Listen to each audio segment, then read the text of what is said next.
Look. All my life has been neglection, so now I pick up the pen and use it as a weapon. Yeah, you can see that I'm affected. People getting killed for nothing but obsession.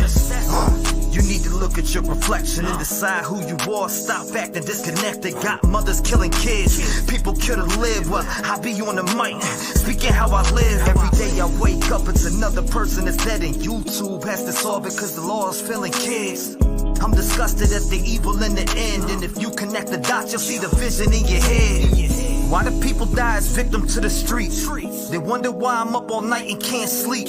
I'll be the voice for everyone who can't speak. L.E. failed Kylie and now Sammy is free. AWP did a good deed, and y'all be talking all that shit while they just do it for free. 16 days for 35 minutes. Y'all tried to throw them off and just want to play the victim. Reaching out to YouTube channels for clout. I wouldn't check it, TV, if I went in your house. And SF investigate, stay sending out the hate. Why you mad at Doug and Nick for finding Kylie in the lake? Make it make sense. You're a fake bitch. You were there for money and now you're mad over fake shit. And that's something I can't relate with. Zero emotion from the mom on the statements. All I seen was the devil in her eyes. Tony died, you're a fake. I can see it through your lies. Got Sammy on your stream like the FBI. You've been grooming little kids. I can see you holding skies. It get Mel calling Ronnie up on the line. Why you lie to the people and say you gon' do it live? Santa May out here looking extra sus. Got an arrow on the ground pointing towards Kylie's truck. Then you wanna come and up church. I think your butt hurt. You tried to blame the man for your dog but couldn't find the dog. Yo, what is going on? We are live in the bedroom. It is your boy T-REV, man. We're here to let's jump into this shit, man. I've been seeing a lot of YouTubers out here creating suspects still. Like, y'all are some straight goofies. You got zero facts behind your shit that you know what I'm saying? You guys are still in the speculation stage that we were on back in goddamn early December, all the way up to when Kohlberger got arrested.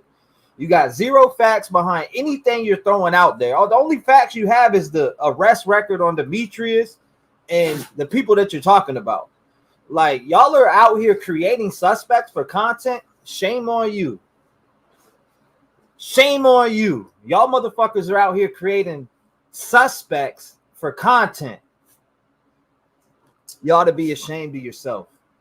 You ought to be ashamed of yourself. You ought to be ashamed of yourself. What's up, buddy? I got my little buddy back here behind me. Sosa's chilling. He's pretty ashamed too. He's like, what? What's up, buddy? It's okay. No, you can't jump around. You can't jump around yet. Hold up. Lay back. See, he's getting hyped because I'm getting hyped. What's going on? Detective Puff in the building. We got Sandra. What's going on? Addie, what's going on? Welcome. Rock Chalk, what's going on? T-Rex, you know what time it is, man. We coming in hot. And in fact, we're gonna come in super hot. Hold up. We're gonna be coming in super hot. What's going on? People are just literally out here creating suspects for content. Let's keep it 100. Let's keep it all the way 100. We're creating new suspects for content. That's how we do out here. That's what we need to do to build a channel, is to create suspects for content. Is that what we doing? Do I need to walk in another room and get my tinfoil build? Or what? What's going on? Do I need to get my tinfoil suit out? Where's your tinfoil hat? In the other room. It is in the other room, but man, I'm telling you this right now. Content creators are creating suspects that are nowhere near, not even brought to the surface out here yet. If they were a suspect, don't you think they'd be being talked about? Don't you think this man would be getting, Brian Kohlberger would be getting freed right now? If we had other suspects, people are hitting me up and emailing me the dumbest shit I've ever seen in my life with no validity behind it besides a guy that owns a fucking Elantra. That's it. You guys are sending me emails about somebody who owns an Elantra with no receipts to back anything up, accusing Xana. Yeah, I'm going to say it. Accusing Xana, a dead victim, of doing shit. Now, I'm not saying that any of these victims were sweet baby Jesus walk in the room. Here's the Bible. I'm a good kid. I'm not saying none of that. But what I am saying is be ashamed of yourself for being goofy as fuck and creating content on some false ass shit that you have no facts behind and that you're just creating for a click. Let's just keep it that way. Let's jump into this video though, man. What's going on? Midwest girl, baseball dad, how you doing? Crime on the dime, Makata, what's going on? Mike M, he said, you damn right. I'm just saying, man, I've been seeing this shit and I've been sitting back. Sometimes you got to take some time off, right? I've been taking time off because of Sosa, but I've been watching, trust me, I've been paying attention to the bullshit. I've been paying attention to the bullshit. I've been reading emails that you guys send me, and I think it's quite funny that you got the group of fan base out here that are willing to ride behind this fake ass shit that has no receipts to it. If you got the receipts, send them to me. We'll show them on the screen. But if it's bullshit, I'm gonna call it like it is. All right, let's hop into this because I want to listen to this shit. Paige said T-REV coming in hot. You already know we're coming in hot. You're getting him all worked up. Sosa's definitely getting worked up. He's definitely getting worked up. He's chilling now, though. He's laying by the door. Tell it like it is, Rev. Oh, my God. He's precious. He wants to say, yeah, he don't care. He's got used to that cone on his head, too. Baseball dad, thank you for coming by. Midwest girl, I appreciate you. Addie, Miss Nine, Sosa, hope you're feeling better, big guy. Thank you. I appreciate that. Wanda, yay, someone said it. Hey, somebody's got to say it. T is preaching for the crew. Got to. Thank you. I appreciate you guys who are who've sent your wishes for Sosa. A lot of you have. But I mean, let's get to this. Congrats and thank you, Stevie. What's going on, Stevie? Stevie, I'm following you. Stevie, man, I seen you modding for the most goofiest creator in the world, but that's another story, Stevie. You know who I'm talking about. I got an Elantra, has nothing to do with that man or his brother. Hey, so what I'm gonna do? This is what I'm gonna do. Demetrius, if you're watching this, I'm gonna give you my platform to defend yourself and talk about this shit. I'm gonna find Demetrius and get him up here. If he's in jail, I'm gonna get a jail phone call. We're gonna talk to Demetrius. We're gonna get to Demetrius because people you wanna say Demetrius has done this, then I'm gonna give him my platform to speak against himself and defend himself. Truth and Transparency Channel thinks she's smarter than the FBI. We all the technology feds have. She's a joke clown. I got nothing to say on that, but hey, I'll leave it at that. I'm sure she may or may not have did something, but she didn't deserve to die for it. I don't think she's done anything. What has she done? What do we have proof that Xana's done? Besides rumors. I mean, let's be honest. We got zero rumors. I got receipts that show Elantra thing ain't Demetrius or his brother, but no one seems to want to believe it. It's weird. I believe it. People don't want to believe it, Sleuthie. They don't want to stick to the black and white. They don't want to stick to, the little errors on the PCA. They want to jump out and create, suspects. That's what they want to do. What up, T-REV? It's so good to see you. How is Sosa? Sosa's doing good. He's laying by the door right now, chilling. Make sure you guys hit that like button, hit the subscribe button. But I'm going to check this out for a minute while we're talking.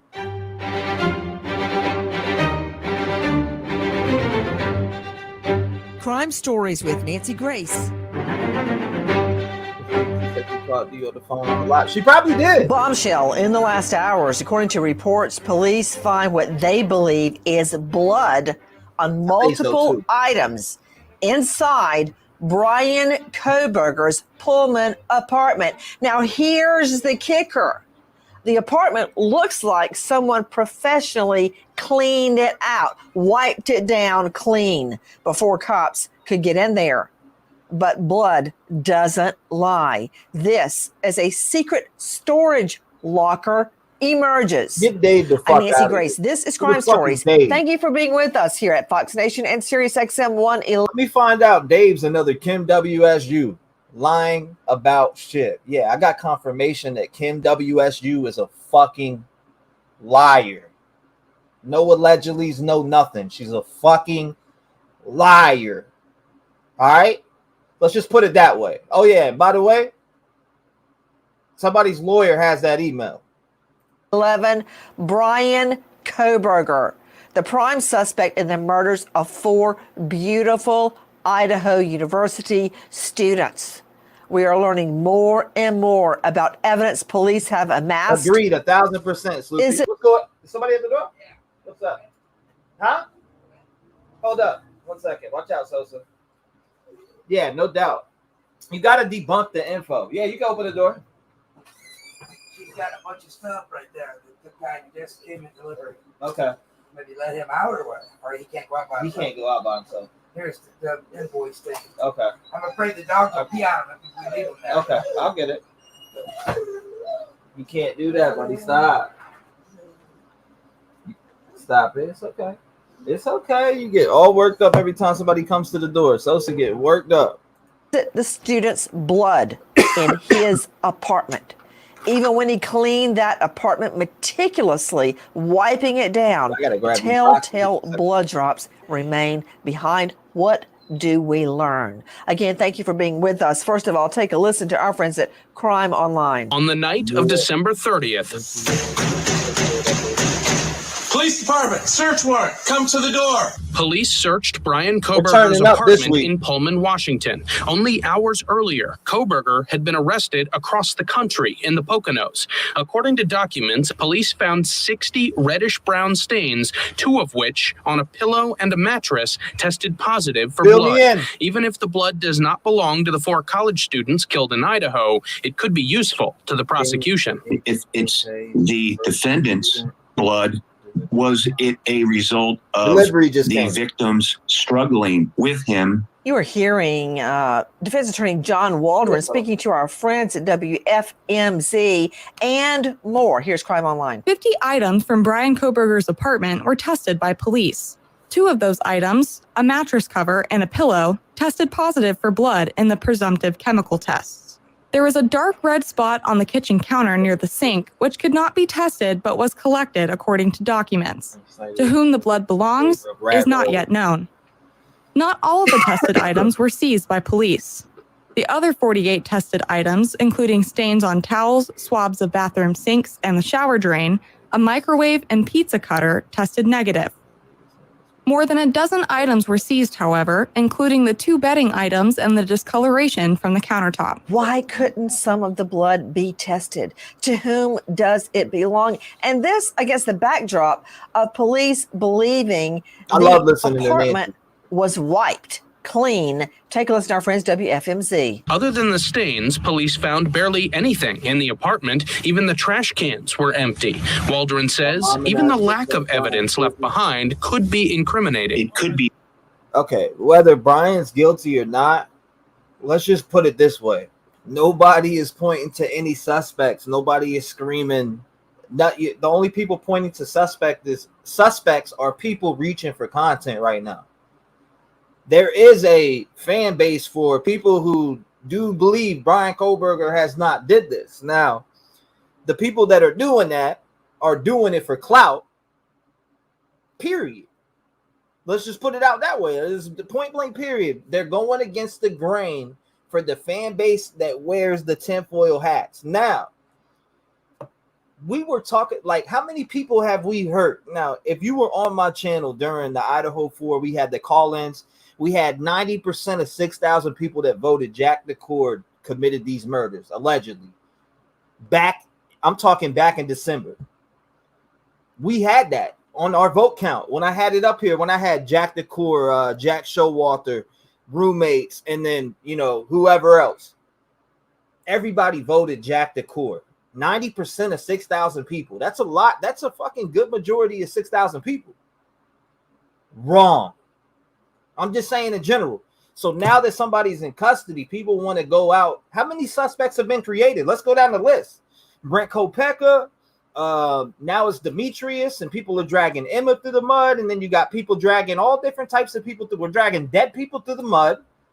That it just based off of what? Something that you found on the internet that has zero validity to the case? Fuck the snowflake shit. Let's talk real shit. Because you have zero idea. I've seen people say, well, man, this clean cut college guy there's this clean-cut college guy, man. He there's no way he would have did it. Yeah, they said the same thing about Ted Bundy. Give me a fucking break. For real. Give me a break. He argued by a prosecutor that he fled Washington. In essence, he had a consciousness of guilt. With me an all-star panel to make sense of what we know right now. But first, I want to go out to Laura Ingalls, senior investigative correspondent for Fox News Channel, joining us. And you can hear her whenever you want to on a brand new hit series, Fox True Crime Minute. It's everywhere you get podcasts. Laura, thank you for being with us, and congratulations on your new hit True Crime Minute. Thank you, Nancy. Tell me about the blood that we think it's blood found at Koberger's Pullman apartment. Now, this is the apartment that's about 10 minutes away from where the students were murdered, many people believe, in their sleep. Well, and you said it there too, Nancy. That's what we're waiting to find out, that these tests were run. We know that some of these items had blood. It's confirmed to be a blood-like substance, but we don't know whose blood. That is going to be so important and most likely going to hopefully be revealed at this preliminary hearing, if we can get there in late June.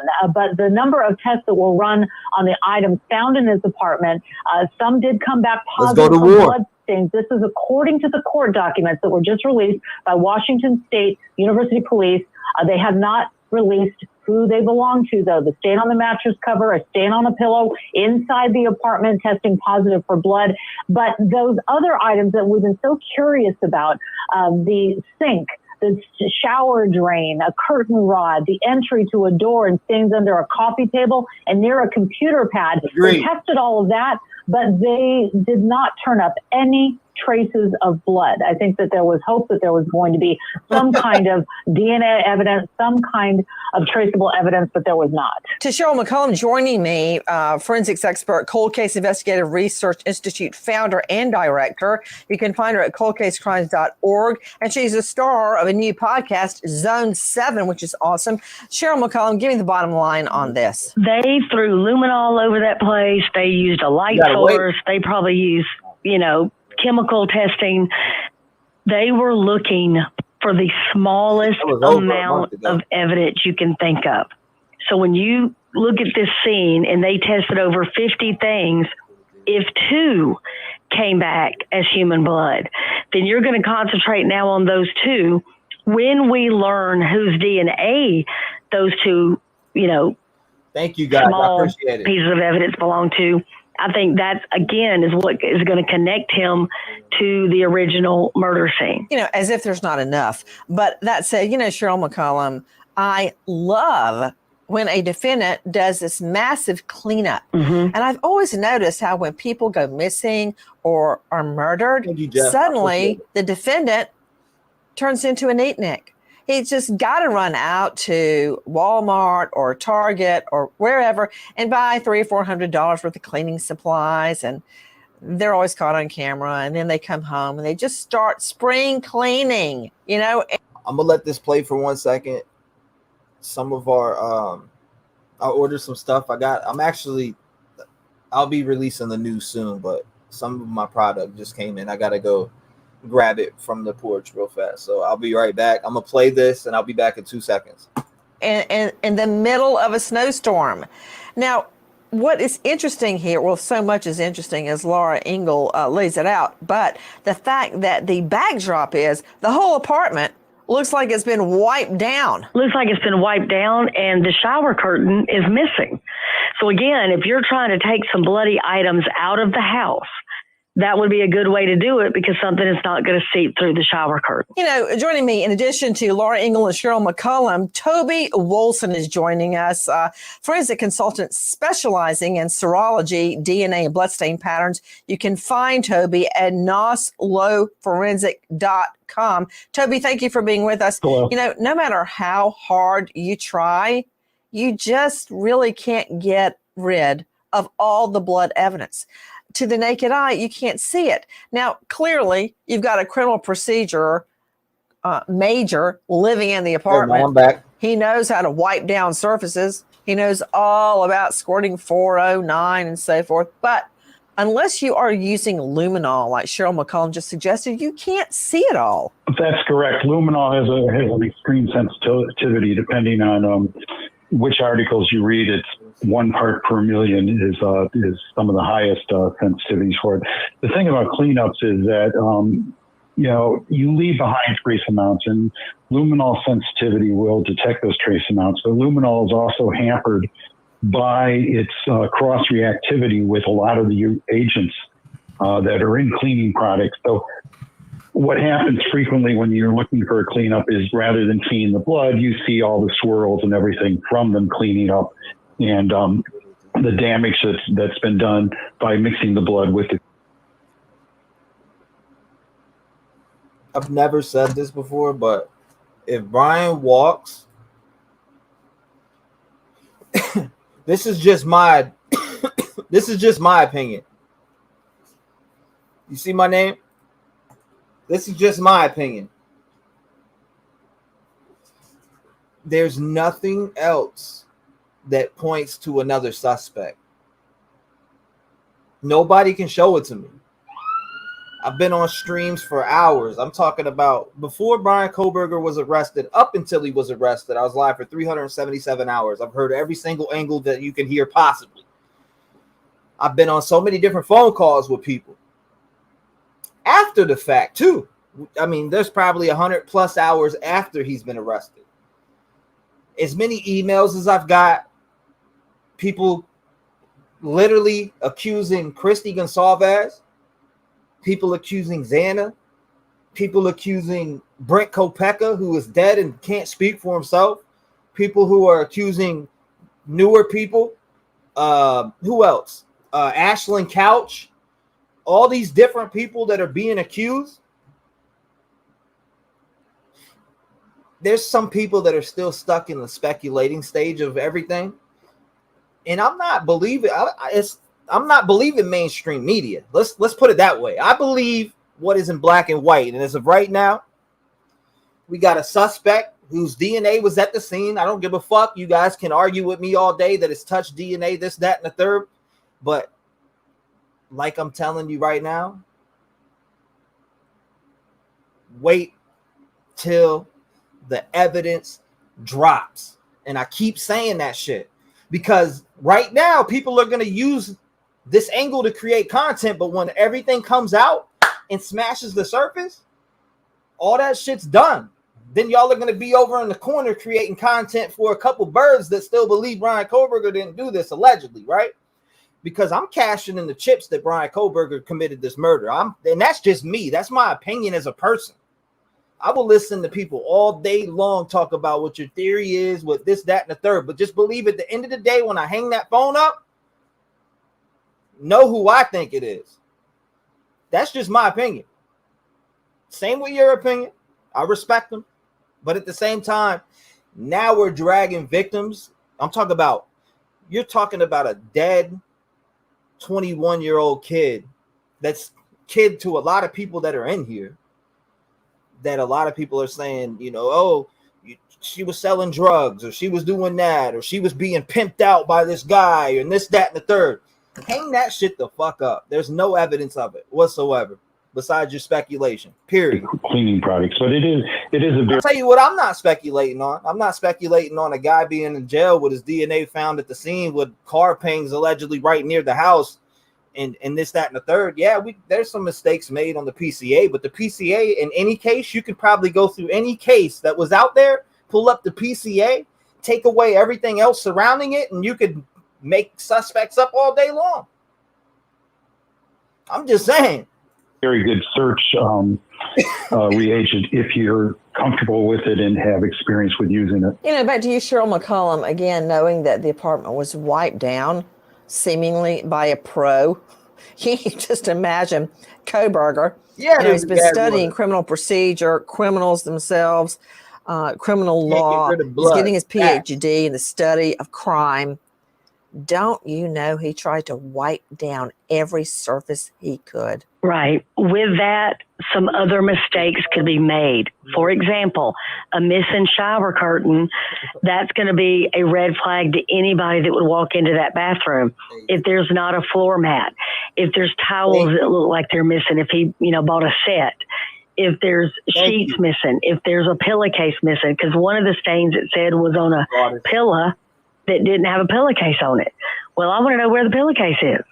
So again, he might have noticed the pillowcase had a stain, but he missed the pillow. Mark Tate joining us, a high-profile lawyer out of the Savannah jurisdiction who shot to national fame during the Alex Murdaugh trial. You can find him at thetatelawgroup.com. Mark Tate, don't you just hate it when your client goes home to his parents' house for Thanksgiving, Christmas break, and he just has to take his own shower curtain with him? Well, it was always difficult for me. It's not like Prince Charles that takes his own commode. Hold up, guys. I'm going on a vacation. I'm going to take my shower curtain with me. Everywhere. Okay. No, I understand. It is difficult. And I know it was always difficult for me personally. I call it something else. I call it probative. You want to tell me one juror is going to identify with taking your own shower curtain home to mom and daddy? There is no way. No, this guy is in really bad trouble. And, he has a public defender. I think she's got a fiduciary duty to her client to do the best she can. But this is really difficult. The things that are adding up that the prosecution has, this is just another arrow in the quiver that makes it so.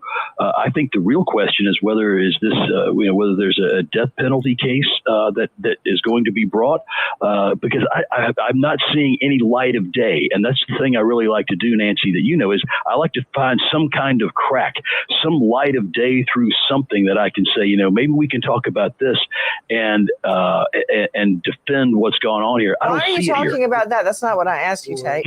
What are you talking about? I asked you, why would anybody take the shower curtain when they go home for Thanksgiving break? Oh, because they're guilty and they want to get rid of a friggin' shower curtain. Exactly. Exactly. That leads me to, and I'm sure by the time I come back to you, you're going to come up with a theory. But I guess someone dropped off a bong to hit at the front door, man. I picked that thing up, I hit it, I'm back in here, and I'm fried. Nah, it's called business. Me and my fiance are opening up a business, but that's something that I'm going to talk about later. I'm going to say, okay, I might as well put it out there. Oh, it had mold on. I had to get rid of it. There's no way to clean. Facts. That's a fact. That's a big fact. Because I could create right now. Just imagine. I could literally shut the stream down, make videos on Demetrius and all these people all day long. But I know in my heart, I don't believe that. So I'm not going to go do that. That's why I had to cut the bullshit down and nip it in the butt. Because I was making content where I was talking to people like Ken and bringing people this, that, and the third. But it's like, let's stick to the facts. Let's stick to what's out there. Let's not go chasing and going down these rabbit holes when the police aren't saying we're looking for someone else. I know you guys don't believe the police. I know, I get it. I understand that part. But so I said this on my last video that I made, and I'm going to say it right now. So you guys are telling me the FBI, Washington, Idaho, and Pennsylvania are all teaming together to put this goofy cocksucker in prison. That's what you guys want to tell me? So you guys are going to tell me that fucking the FBI from wherever they came from slid all the way over to Idaho and said, yo, Detective Fry, hand me that ID, man. I'm going to go plant it in his fucking, hand me the ID. Let's go plant it over there, man. Let's get this guy, Brian Koberger, locked up. Give me a fucking break. I put my channel on it. You guys are saying, that's what I see out there. I put my channel on that shit. That you could not get those four to cooperate with each other to bring one down. I put my whole channel on that shit. I don't care what nobody says. Come up on stream. Let's fight about it.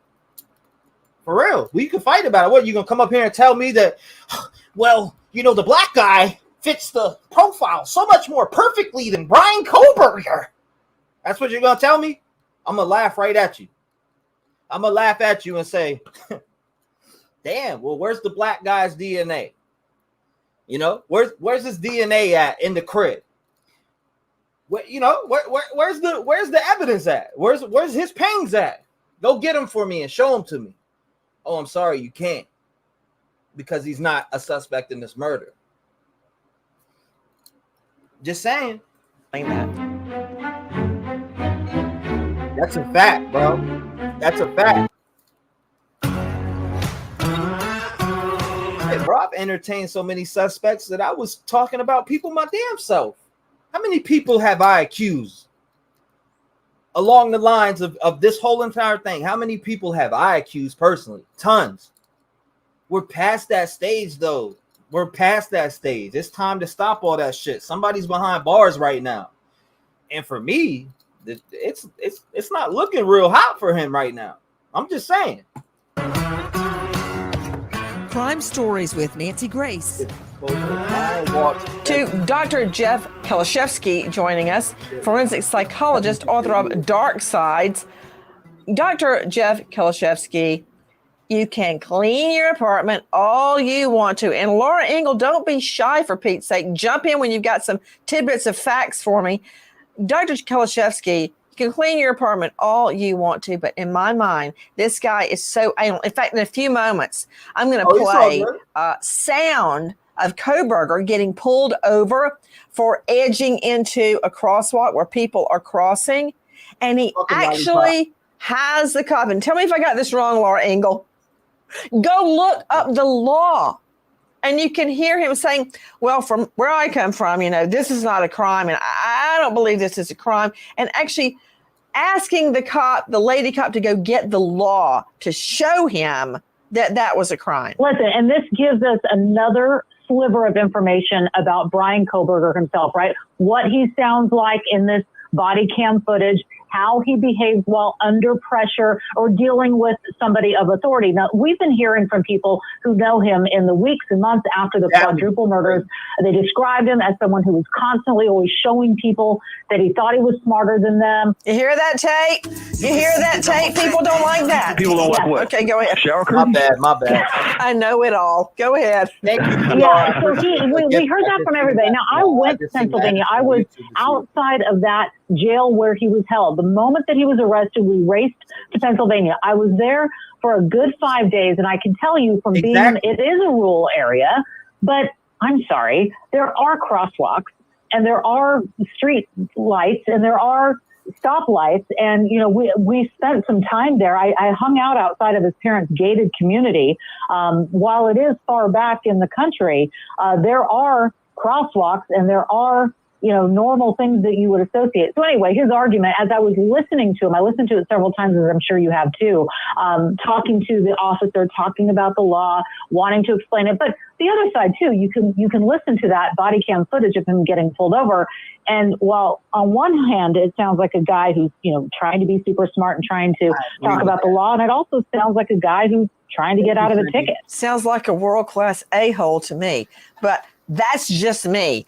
Maybe you guys will interpret this differently. To Dr. Jeff Kalashevsky, I'm sure that's not a proper psychological diagnosis, a world-class a-hole. What up, Mark? But I'm just really enjoying, for the moment, let me not for this moment think about the 4 students who were Angelica, what's going on, girl? Nice slaughtered. Many people believe in their sleep.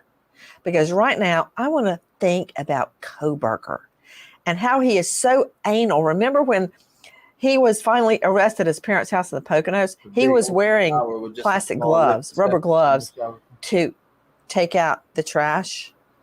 Nothing could have made me happier except the fact that I believe he wiped down his entire apartment, took his shower curtain, got rid of it. Thank you again, Cindy. But still left behind some blood. Well, if I can comment, Nancy, this is Dr. Jeff. I've talked to a lot of people over the years who've meticulously planned crimes and tried to approach planning and pulling off a crime from sort of an academic perspective. And one of the things that usually trips them up is, for example, if they're going to plan a murder, this is the first murder they've been involved with.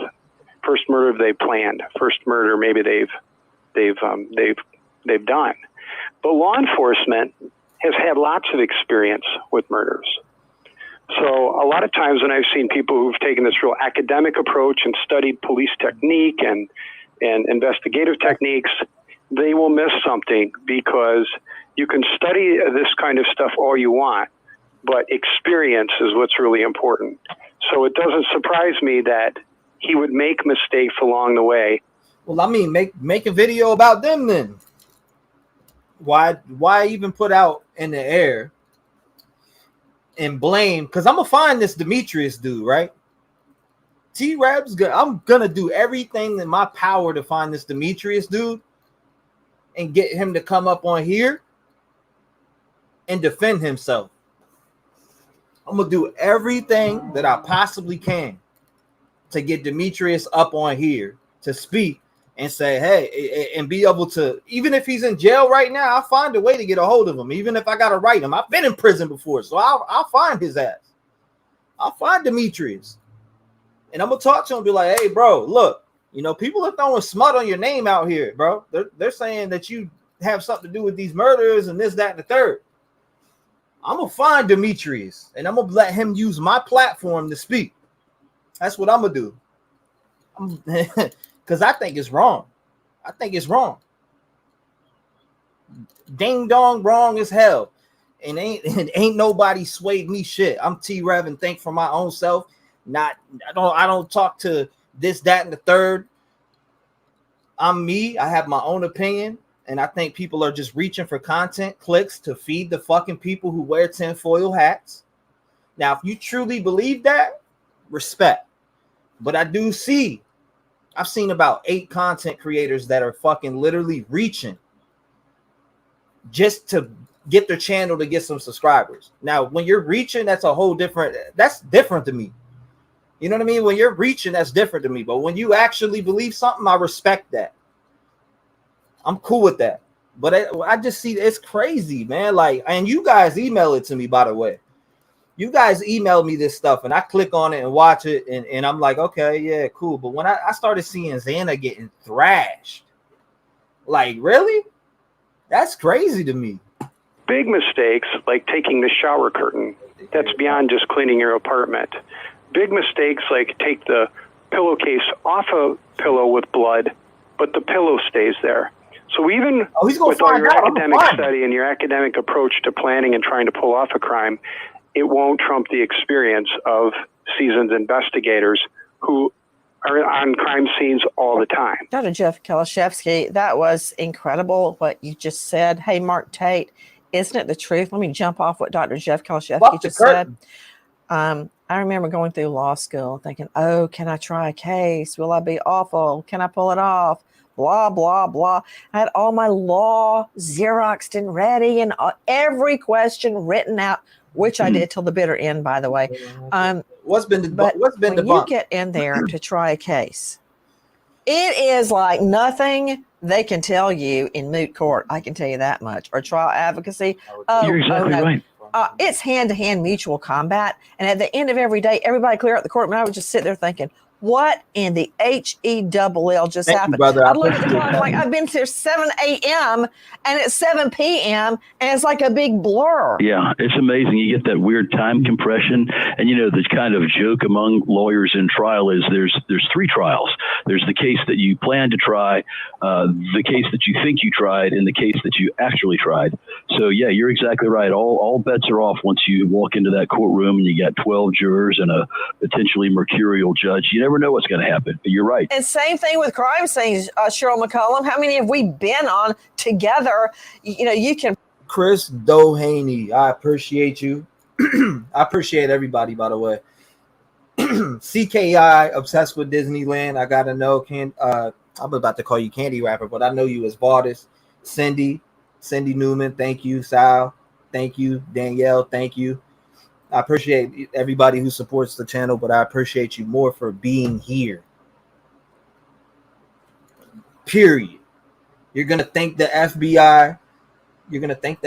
Didn't his dog die? It was a God when he was gone. Hold up. It was God when he was gone. What? Didn't his dog die? I'm confused on what you're talking about, bro. He may be guilty, but it's not proven yet. That was a nice gift, Chris. Yes, thank you, Chris. I appreciate you. Thank you, Firefly, for all the support and love too. Firefly, everybody, all of you. Thank you guys. I have much doubt about BK's guilt, and I respect that if you believe that genuinely, and that will come out.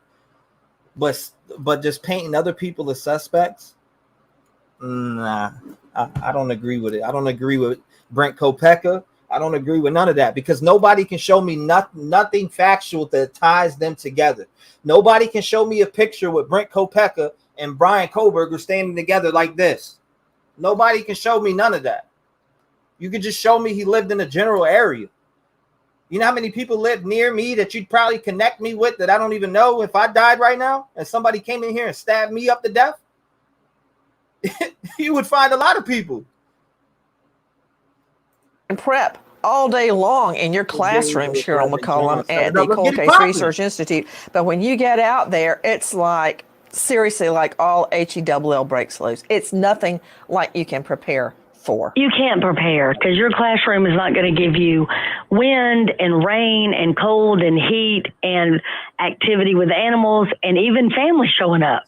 So you can practice all you want. Yelling and screaming and contamination and it's crazy. I think I heard Laura Engel jumping in. Laura, what were you saying? Well, I was just back to the shower curtain part. I just, as you think about the shower curtain being gone now, he had started school there. He had started attending that past fall. So he probably moved in around August or September.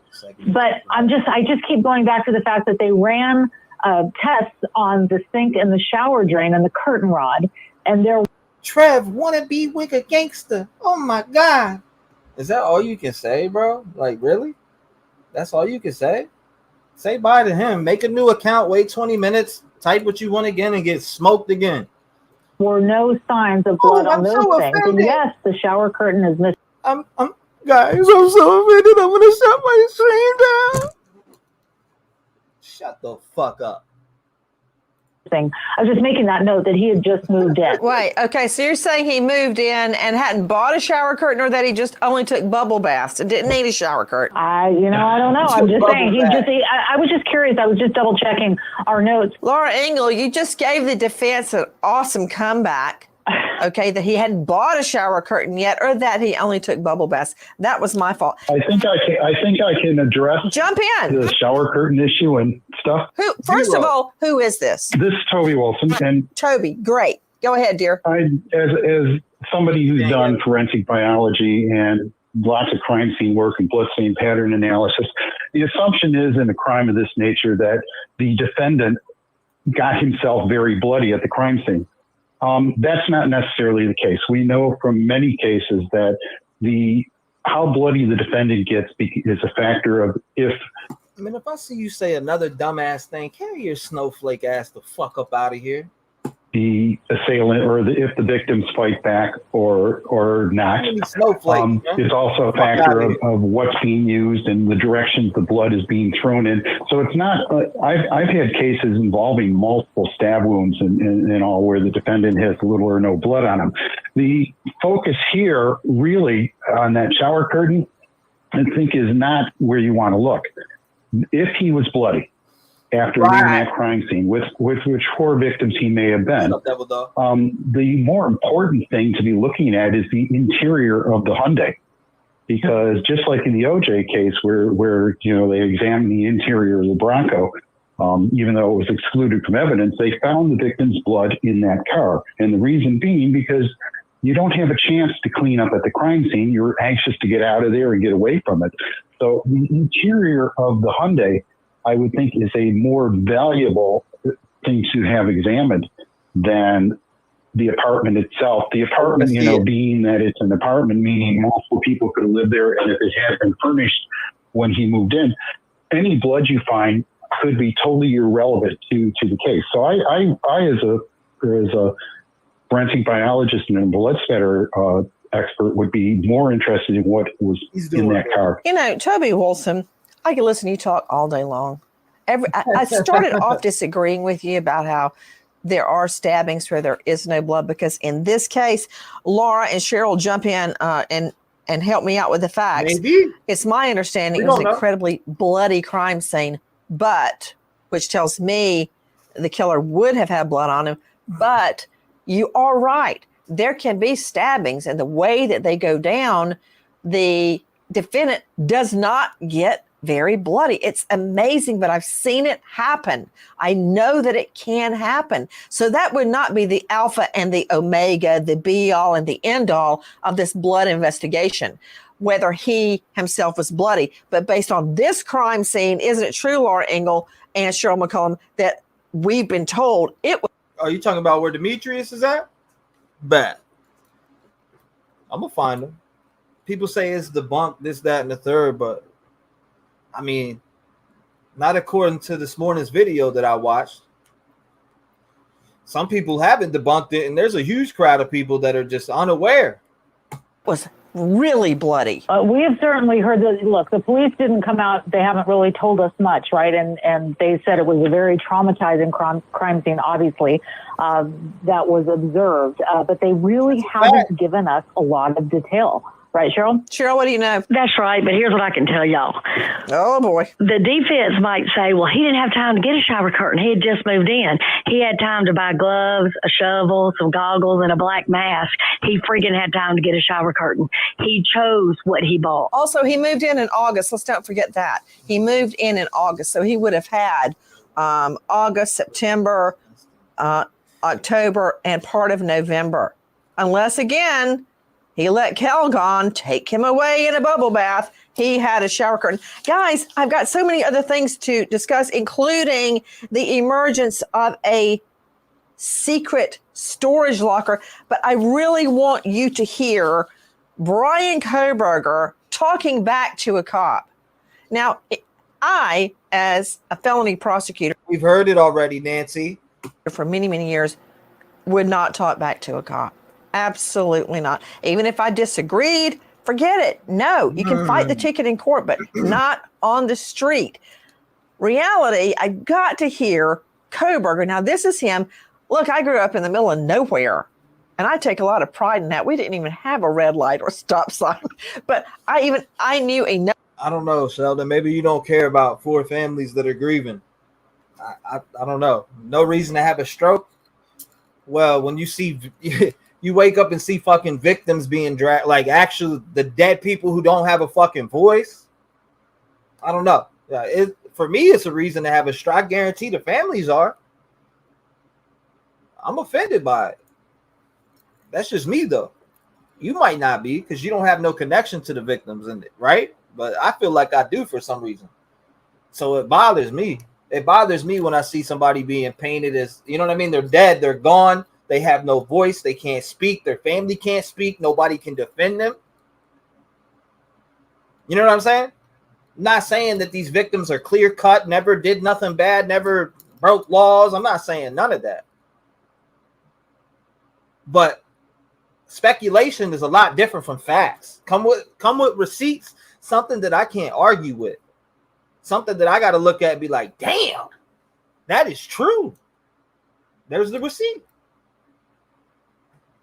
Enough as a new driver not to pull into a crosswalk where people would be walking. Thank you, Cal. But when he gets pulled over for that, I want you to hear how he talks to the lady cop. Let's go with our cut 405, Jack. Yeah, I was just slightly into the crosswalk, so where I'm from Pennsylvania, we actually don't have like crosswalks. Oh, so even if you're kind of slightly, there's a little bit more leeway as well. Like there are a few lines. Like there's one white line and there's another one. Like there's like a certain margin from which you can actually kind of put your vehicle, place your vehicle. That's exactly what I'm saying. So I know laws vary state to state, but there is a law in Washington for blocking an intersection like that, proceeding through when you don't when you're just stalling. I forget the actual verbiage. I can find it for you, but it's like stalling, blocking an intersection. Yeah, I'm just curious about the law. Well, tell Dave come with some receipts, because I mean, right now, let me tell you this right now, Nancy. I can get offline right now. Right? I could get offline right now, create a fucking fake persona, and mention a bunch of different things, or I could be somebody that's sitting to the side and just decide today, hey, today's the day I want to put out a rumor. Show me some fucking facts and receipts behind it. You don't mean to. Oh no, yeah, I can find it for you. Okay, Excuse I love my this language, woman. you know. Am I saying her name correctly, Laura Engel? Officer Isabel Luengas. Sounds right. And then she offers to go get him. That's amazing. The law. I mean, Tate, Mark Tate. I love her. She's going, thinking, oh, what a jerk. He's actually trying to talk me out of this. Did you hear that? Yes, his eyes looked crazy to me, and he was doing the thing that you now just said is no reason to speak to the police on the side of the street like that, but he did, and he tried to engage her in some sort of thing that almost sounded like a prank. Oh, I'm from a strange place. I don't know how to work crosswalks. Give me a break. Yeah, there are no crosswalks in Pennsylvania. I lived in Philly. There are plenty of crosswalks in Pennsylvania. Oh, sure. But guys, he actually lets he sends the lady cop to go get the law. Take a listen to 406. I don't see Pennsylvania registration like at all. Okay, let's see. Expires November 22nd or 2022. Okay. And yeah, one of those is actually.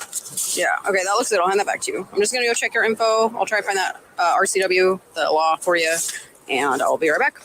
Thank you. All right. I guess that's going to be the Code of Washington, the law. And listen, I can't believe she's still being so cheerful with this guy who's sending her off like she's his secretary to come back with the law. Fetch! Go get me the law. Okay, listen to this. Okay, so I found it. So I don't know what in Pennsylvania where you go to find laws, but in Washington it's called the Revised Code of Washington. So I'll try to turn my brightness up, but it's just called an RCW. So it's RCW 46.61.202. So it's no driver shall enter an intersection unless there is significant space on the other side of the intersection to accommodate the vehicle he is operating without obstructing the passage of other vehicles, despite any traffic control signal indications. That's what I'm saying. So you had a green light, so you're thinking you can go, but you're blocking the intersection. Okay, I think I need a shrink on this. Dr. Jeff Kalashevsky, forensic psychologist, author of Dark Sides, he actually is challenging the traffic. He's in the middle of the crosswalk.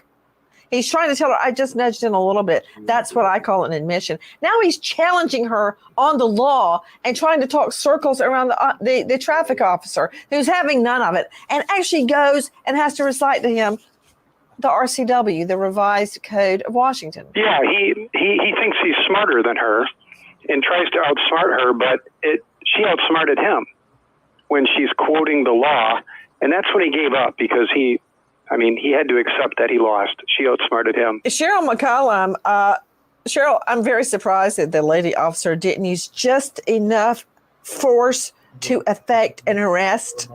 And you know what I mean? Throw him down and handcuff him for his back talk. Watch the video. You listen to 409. One more time. 409. I'm actually just from a very rural area, so we just don't have crosswalks. Oh. Unless I visit an area where there are crosswalks, and then it's not very frequent. Yeah. I do apologize if I was asking you too many questions about the law. I wasn't trying to No, not at all. Like, I understand you're not from here, so if you don't know, a lot of people don't know a bunch of laws. Like, I only know it because this is what I do. But yeah, if you're ever curious on any more laws, just RCW, and they can be hard to read because it's in like legal language. But hope that helps. Definitely. Yeah. I didn't find nothing weird with this pullover, by the way, either. I've seen some people that have and didn't respect the opinion, but I didn't find nothing weird with this Brian Koberger pullover a month before the murders. Good day. Definitely, you too. Thanks. Don't know the laws. He's getting his PhD in the study of criminal procedure and crime. Okay, I'll find help out, me 'cause I'm gonna out, get a hold of Cheryl him. McCollum. Well, as you well know, ignorance of law is no defense. Plus, what he's trying to do here, in my opinion, is play her. So he thinks I'm going to be able to, Jedi mind trick her and not giving me a ticket. Well, that failed. And what happened as soon as he failed, he started to apologize. So that's what I think we're going to see in court. He thinks he's smart, but now that he's stuck like a rat in a coffee can, you're going to see a different attitude. Has anybody on this panel ever seen Leave It to Beaver? Anybody? Yes. Yes. Even in reruns, because I'm sure you're all so young, you didn't see it the first time around. Do you remember Eddie Haskell, the suck-up? Yes. He was always going, oh, Mrs. Cleaver, I love your pearls, that kind of guy. Yeah. This is so Eddie Haskell. That's what I have to say all the time to the twins. Don't suck up. It's not working, Eddie. Oh, yeah. What's up, Keister? I need to get a hold of you. Talk to you. I'll get a hold of you later, though.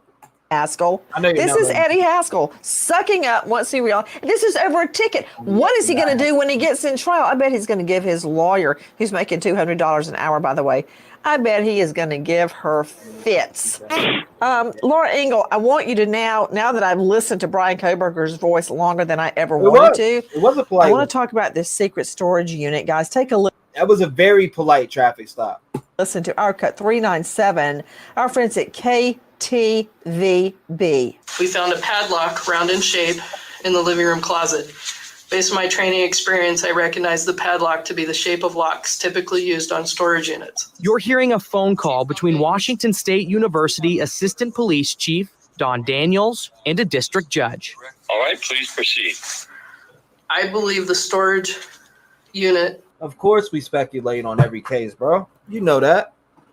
Hold up. Let me grab this. You know we speculate on every single fucking case, but creating suspects after somebody's been arrested with some evidence behind it, people are like, oh, you know, this, that, and the third. I get it. Yeah.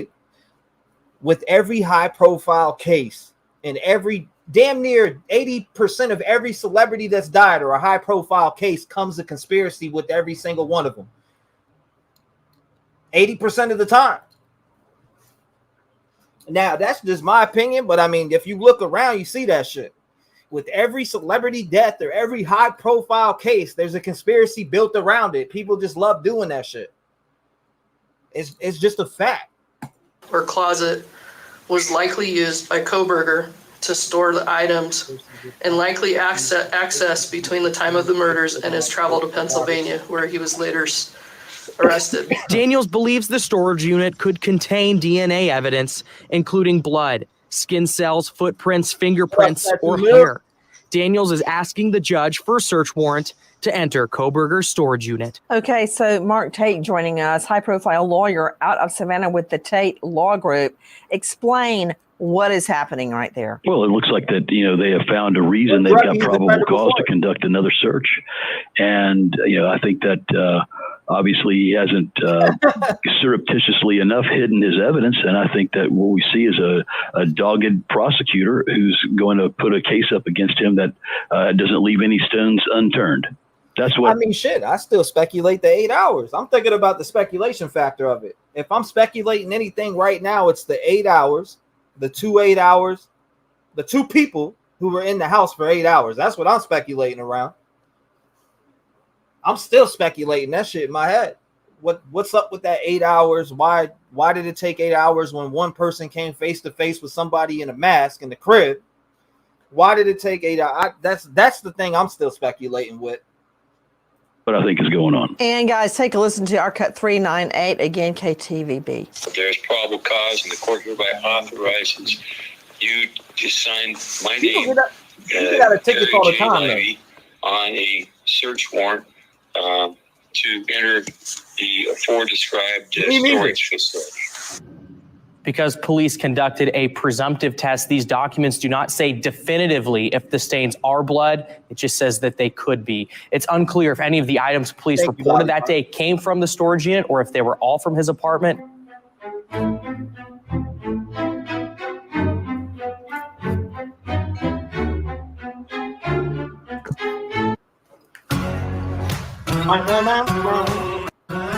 Warrant over the judge or the magistrate is granting a search warrant over the phone or by Zoom because he says, I I authorize you to sign my name, Gary J. Libby.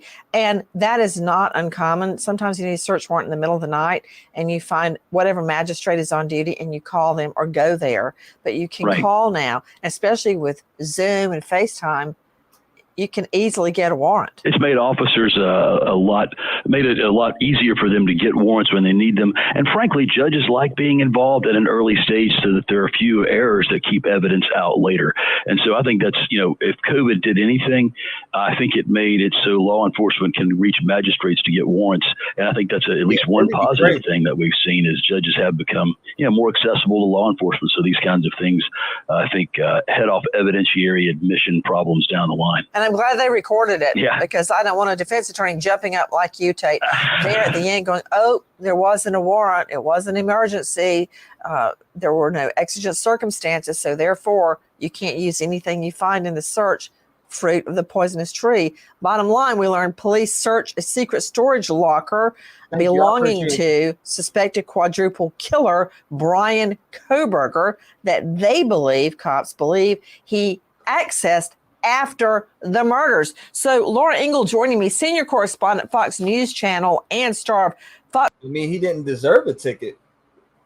You know what I'm saying? He's from PA. He didn't know the laws, especially traffic laws. I mean, if you come from PA and go to a different state like Jersey, I forget what it was, take a right or a left, one of the two, you can't do, right? And if you turn that opposite way, you're definitely getting a ticket if there's a cop right there. I think it's a left. You can't make no left turn. I'm trying to remember. I know you can't make a left. It's been such a long time that I haven't been there, but. Fox True Crime Minute podcast. Laura, what do we know? Well, you're right. And that was a phone call. It was recorded on December 30th. And that voice you hear, as you identified, Assistant Chief Don Daniels of the WSU Pullman Police Department. So they noticed that there is this round lock. Now, I don't know how many people here on our panel and listening who have had an apartment. I've had many. And when you get an apartment, if it's a small one like this, you usually will get, I've always had a little tiny closet, some kind of a little storage unit where you can put, your chairs or whatever. It's usually pretty small. The one thing that's interesting about what Daniels wrote in her report about what she found or didn't find in the storage closet. Now, did he store things in there? Did he remove them before he took off and went home for the holidays? She did write in her report there were cobwebs going into the storage closet and the floor was dusty. And she wrote, it did not appear the closet had been used recently and nothing was seized or collected from the closet because there was nothing in it. Now, if he had something in there, I'm just noting what's in the report. We just don't. She says that there was nothing in there. Maybe that's where he hid his shower curtain, Laura. It could be where the shower curtain was. That's right. Hey, Nancy, it literally could be that he put the shower curtain down and we pulled up. That's where he went in and he had clothes that he changed into and put everything else on the shower curtain and discarded it. That could absolutely be the case. Like a hobo. You know how you've seen the pictures of them putting everything in a big piece of material, putting it on their back, gathering everything he wanted to get rid of in the shower curtain and getting rid of it all. We also are getting somewhat of an idea where the defense is heading in this case. Take a listen to our cut 410 from our friends at crimeonline.com. Brian Kohberger's public defender claims evidence that could prove Kohberger's innocence has not been turned over to the defense. Ann Taylor has filed a motion to compel discovery. Among the evidence requested, footage from Kohberger's arrest, notes from his interrogations, and details about how police tested DNA found at the scene of the University of Idaho murders. The defense team is asking the judge to compel prosecutors to comply. Many of these items were included in the first request for discovery filed back in February. A second request was filed on March 24th. There is a total of 7 items requested. Again, the body and dash cam footage from Kohberger's arrest, copies of lab reports detailing the forensic evidence collection and analysis of items recovered at Kohberger's home as well as his parents' home, trash cans and other receptacles, Kohberger's Hyundai Elantra, all lab testing, all recordings and notes from Kohberger's interrogation, and training records for multiple officers. Their names have been redacted from the filing. A redacted event is listed, requesting all reports, notes, recordings, and photos from that event. Attorneys say this contains exculpatory evidence. The judge has yet to respond to the motion. The defense team is requesting a 10-minute hearing on the issue before the late June preliminary hearing. Okay, that sounds overwhelming, but this is what they did. There are forms that you pull up online, and they're discovery forms, and they list everything but the kitchen sink, well, plus the kitchen sink, that could possibly be requested on any discovery motion by the defense. So that's what you've got right here. And then they threw in some specific things. Lauren Engel joining us from Fox News. The reality is the defense is claiming the state is hiding evidence. That's what they're claiming. Well, they want to get their hands on everything. And the other part of this, when we're talking about that search of the storage locker and of the apartment of Brian Kohberger's office at WSU, where he had just completed his first semester, they found that everything was empty. And did you also read about this letter that had happened in September? He was kind of in trouble leading up to everything that occurred in October, November. In September, there's a letter here that said that this is a letter directed to Brian. Hey, listen, Cynthia, it don't take 8 hours to get drugs out of a house. It wouldn't take me 8 hours to get drugs out of no house. It wouldn't take me 8 hours to get a fucking bong collection, cocaine, whatever, heroin. It wouldn't take me 8 hours to get that shit out the crib. I promise you that. I've been around the trappers. I've been around them motherfuckers. It would not take 8 hours to get that. The only way it would take 8 hours is if they had like fucking 100,000 pounds of marijuana, fucking 1,000 keys, and a bunch of different. I mean, I don't see take 8 hours to get drugs out the house. Whew. That's a lot of drugs. If it took you 8 hours to get drugs out of a house, I would think you're moving. Shit, it wouldn't even take me that long to get everything out of the house and move into a U-Haul. Brian Kohberger, that he had an altercation with the faculty, with a professor, John Snyder, and saying that they had some kind of back and forth, that he had failed to meet his expectations as a TA. And as a result, on November 2nd, the graduate director met with him to discuss an improvement plan of his behavior and performance.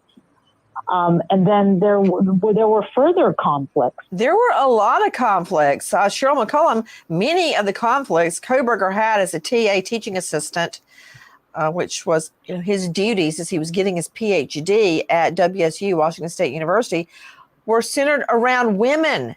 It's okay. He would grade them more harshly, talk down to them. These are their allegations. I'm not guessing or hypothesizing. This is what they say, that they were singled out and criticized, over-criticized compared to their male counterparts. Sure. Even in his social circle, they say that he would have, these bursts of anger, and he would sometimes be extremely rude. That should, shock no one on this panel, much less your audience. He is, I think, so just, you can pinpoint exactly what his behaviors were like, exactly what his thought processes were. He was not good at hiding anything, not his attitude and not murder. And don't you know he was ill when that lady traffic officer pulled him over and then almost immediately produced the relevant law? She pulled it up for him on her cell phone. Let me say this to you, my friend. I read where the corrections officers say he doesn't do anything but watch TV and watches every single thing about him. I know he can't stand you because, again, you're smart, you're capable, and you are calling his number out every day. Every day. Hey, Toby Wilson joining me, forensic consultant at noslowforensic.com. Toby, can you ever really and truly clean a bloody crime scene? My experience over the years has been no. I've been called into a lot of situations to search for blood after they suspect or can demonstrate that there was a cleanup. and there's always stuff missed. It's either under carpeting or it's eats through the cracks in the tile or it's under refrigerators. Cleaning up a crime scene and getting rid of blood, even for professional services, they miss stuff. There's always something left behind. And FYI, everybody, when FYI, the lines are open 219-885-9693. Let's hear it. Let me hear it from some of y'all. Taste episodes I missed. a DWTS man. Nope, it takes 8 seconds. Shit, it take about 5 minutes if you want to make sure everything's about that bitch. 8 minutes. Nowhere near 8 hours would it take me to get drugs out the crib. I promise you that. Shit. 8 hours to get drugs out the crib? For 8 hours, it would be more of like I'm trying to get rid of some evidence and I want to make sure this shit's gone, but I'm not getting it gone. But that's just my opinion. The gag order doesn't apply to the families, only their attorneys. Yes, we found that out. I found that out for myself, last week and a half ago? Most people do the drugs, they get the hours. I'm done. The best boy.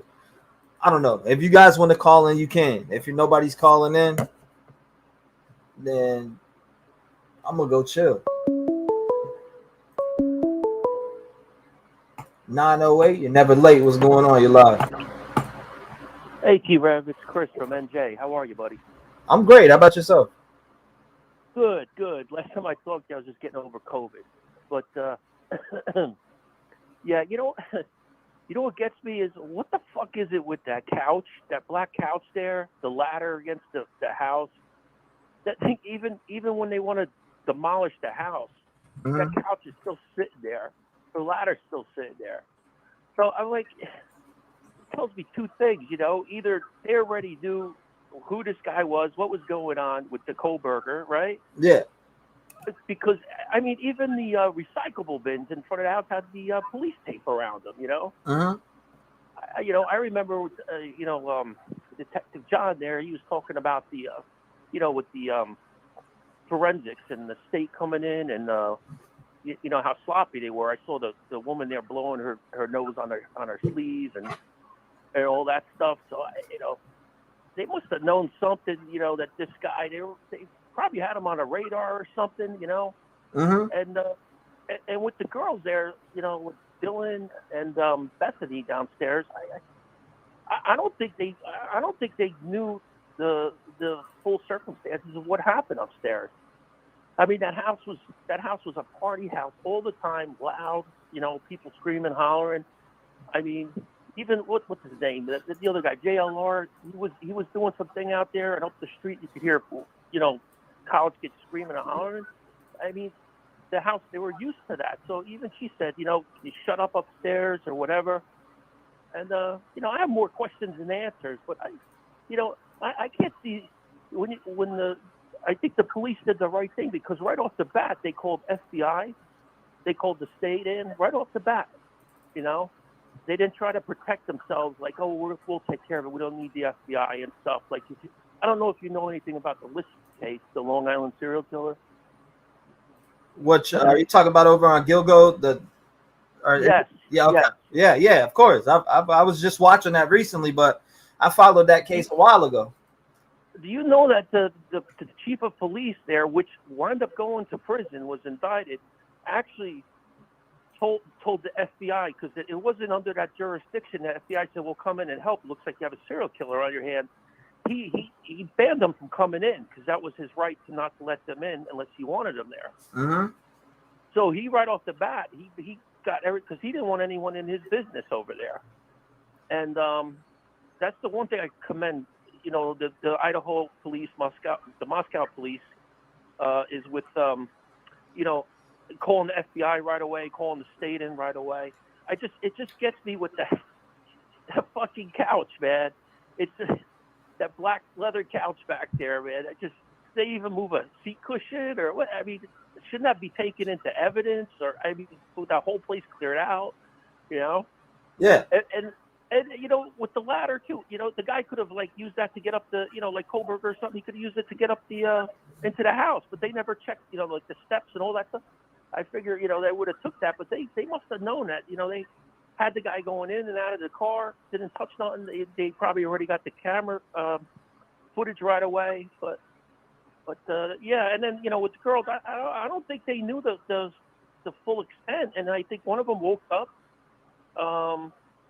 Went upstairs to check out, see what the hell, and it saw, and it just came outside, collapsed, threw up, maybe had a full-blown panic attack.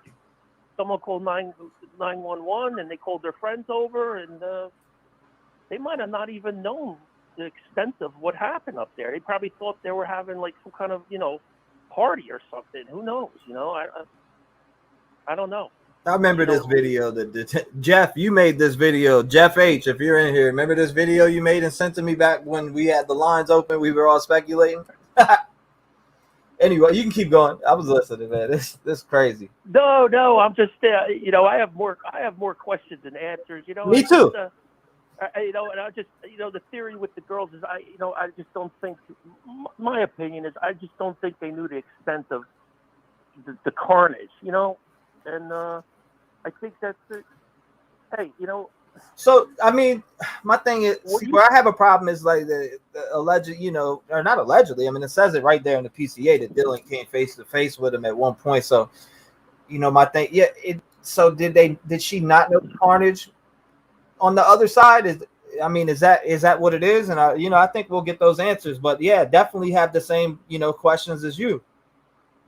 Yeah, I mean, listen, it wasn't like a regular person's house. Like I had my family in my house or whatever, and I hear this kind of noise and stuff. I would say, hey, I would just get up and fly towards where the problem, something's going on, something's wrong.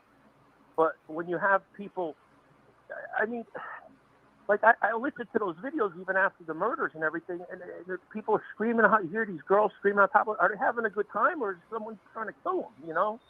And if you're used to that every day, you got a party house going on, which is normal for college. I mean, they want to have a good time, they want to be popular.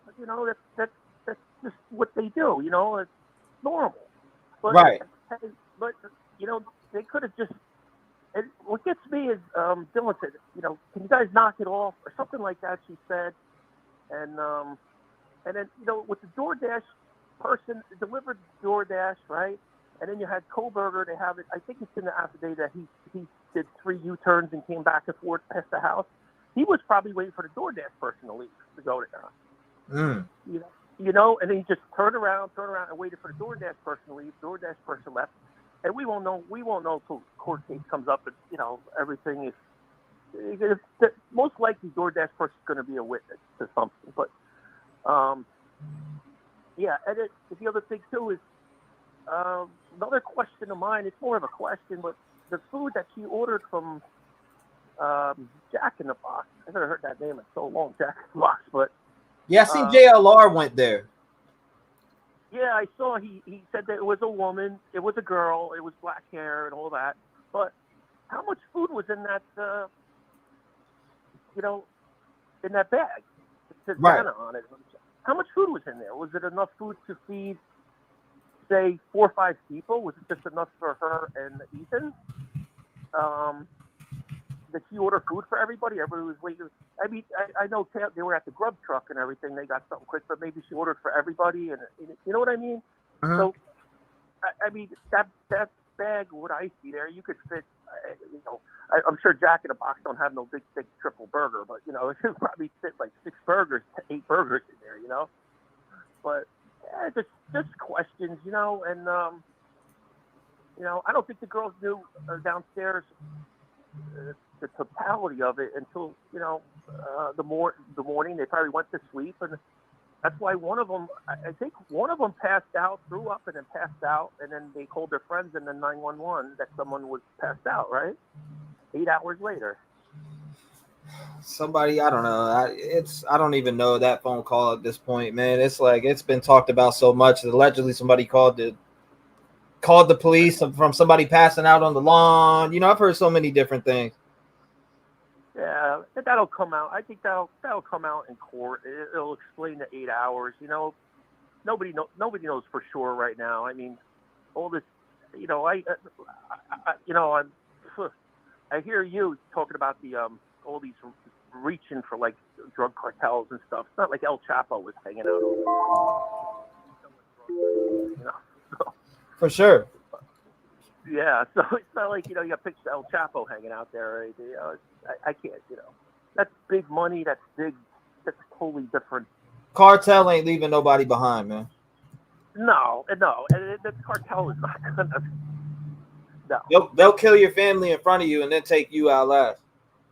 Yeah, maybe if it was in Mexico, at somewhere at a University of Mexico or something, it would be different. But not in the States. No, that's. It's crazy. Well, I appreciate you calling in, brother. It's been 8 minutes. I'm gonna give some more people some time, man. I appreciate you calling in. Hopefully, I hear from you again. If you want to call back and get through, you're more than welcome to. Thanks, T-REV. I'm glad to see you back. I hope Sosa's doing okay, and I'm gonna put it back on. I'll watch it because I shut it off when I call you. Yes, sir. He's good. He gets his stitches out in about a week from Thursday. So, he's got that. He's got 7 stitches on top of his head, and he's got to get that taken out. So, I mean, he's doing good, though. He's doing better than I thought he would have done. He tried to get the cone off at first, but now he's adjusting to it. So he's actually doing really good, and I'm glad that he's doing good from it, He's wagging his tail, right? Yeah, he's wagging his tail. He's happy. He's home with daddy. Daddy and mommy. He's good. Okay. He's over there shaking. He must be having a dream. All right, brother. I'll let you run. Let some other people call. Thank you so much, and God bless you, man. God bless you, brother. Nice hearing from you. Nice hearing from you. Lock your doors.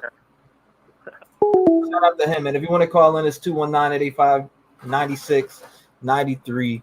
Make sure you call in. You know what time it is. Okay. 706, you're in the mix. What's up? Hey, yo, what up, T-REV? This is JB Gunner. What's going on, JB? What's up, man? Oh, shit, chilling, man. Listening to your show, man, and I think that all of us in the community have done a lot of speculating, including yourself, absolutely. I speculated from day one on this case. Absolutely, and I think what's happened is now you went with the official narrative, and so now it feels like you're lashing out against everybody that's not bootlicking the police. Does that make sense? Like, no. You've said, go ahead. I'm not backtracking anything. See, what the thing is in general, I'm going with black and white and what I believe in my heart and who's done this. Now, what people are doing out here in the community is creating suspects that haven't been mentioned by the police, haven't been mentioned by anybody, and fuck the bootlicking. Let's go with his DNA was found at the scene. So I'm not bootlicking shit. His DNA, Brian Christopher Kohberger's shit was found at the scene, whether it was touch DNA or not. If the evidence doesn't back that up in court, then we will be talking about other suspects. But until he is cleared, I think we got our guy right now, allegedly. And you know what? It makes sense. His DNA is there, but it's still, as well as I do, this case is fishy, and it's been fishy from the beginning. Whether it's the 8 hours, doesn't matter what we're 8 hours. See, that's the big thing to me is the 8 hours. That's the big problem. And so, look, I wasn't always on this whole drug thing. I always thought it was something else too. Like when people started talking about cartels and drugs, I was like, man, fuck that. That's not what this is. But now, I got to admit, too many things are starting to fall into place. I thought the WSU Kim lady was completely nuts. I'm not sure I believe in this Dave character. Now she's cat. Hey, I got confirmation that she's cat. Yeah. Kim, as far as Kim. Right. So I guess at this stage, there's still there's going to be speculation, and there's going to be, look, and I want to say this about the victim shaming thing. If you watch my videos, I say play stupid games, win stupid prizes. I haven't seen any of your videos as of lately. That's been probably since the last one I commented on. Right. What I'm saying is just because someone is a victim doesn't mean they didn't do some shit that would lead them down the path to being a victim. I'm not saying this one did. I'm not saying Xana did. I'm not saying any of these kids did. But how many victims have you seen in your life that did some stupid shit and walked right off the cliff. You see what I'm saying? They play stupid games. They want stupid prizes. I mean, that shit happens all the time here in Chicago. Right. Play stupid games. You know, these motherfuckers are out here playing and get shot up every day. Well, I'm from out there. I'm originally from out there, so I definitely understand. So you know what time it is. Yeah, 50 with the Loomis. Anyway, so I guess when I'm looking at this, I think that whether it's you doing spirit boxes or people out here doing what they're doing, people are still going to speculate to the end of this. Whether it's the Delphi case, whether it's this case. I think, but just so you understand, not everybody's grifting. Not everybody's doing it for content. I could have monetized my channel 6 months ago, and I haven't yet. Okay. Does that make sense? So I understand you think a lot of people are making their speculations for views or subs. This ain't how I make my money. I make my money on my news shit. So this right here, this true crime is just a game of Clue to me. Make sense? Well, I do want to give you props for actually calling up and speaking. You know, I don't know what kind of content you're making right now, but it sounds like my man's defending himself or something. Did you make a video or something that I need to go watch? Yeah, and what's crazy is I made one this morning, and it was literally about everything you mentioned. So I was like, bro, motherfucker. I ain't even see your video. That's on everything I love. Right. No, I feel you. But yeah, now you had me seeing feeling some type of way. So I was like, let me call this motherfucker. You know what I mean? But no. No, it's all good, man. You're doing good work over there and everything. I just think that you're probably in the right. They arrested him for a reason. I just think that the evidence is all circumstantial. I think if the case was to happen right now, the jury trial, everything, I think he walks. Because I think there's going to be at least one person on the jury that's going to be just like myself and be like, I don't really think you did it. Or at least they haven't convinced me yet. Because that touch DNA, even though you think it's a home run, and it is a good one, bro. Let me give you. Yeah, but my thing is though, like, okay, so say they had, all right. So JB, if he had one of the victims' IDs, what's your thoughts? If he has a victim ID, he's guilty. If any of the blood in his house or anywhere in him is a victim's, he's guilty. But if you look at the original statement, it was that he had and first of all, News Nation is garbage. But let's just go with it. If Brian Kohlberger has an ID, what they said is that it was tied to someone in the house. They never specified victim. It could have been Dylan's. It could have been Bethany's. It could have been anybody. And then they just said someone associated with someone in the house. So it could be one of those friends or boyfriends. It could be Emma. That's a fact. Anybody. That's a fact. It could be anybody. Yeah, you're right. Yeah.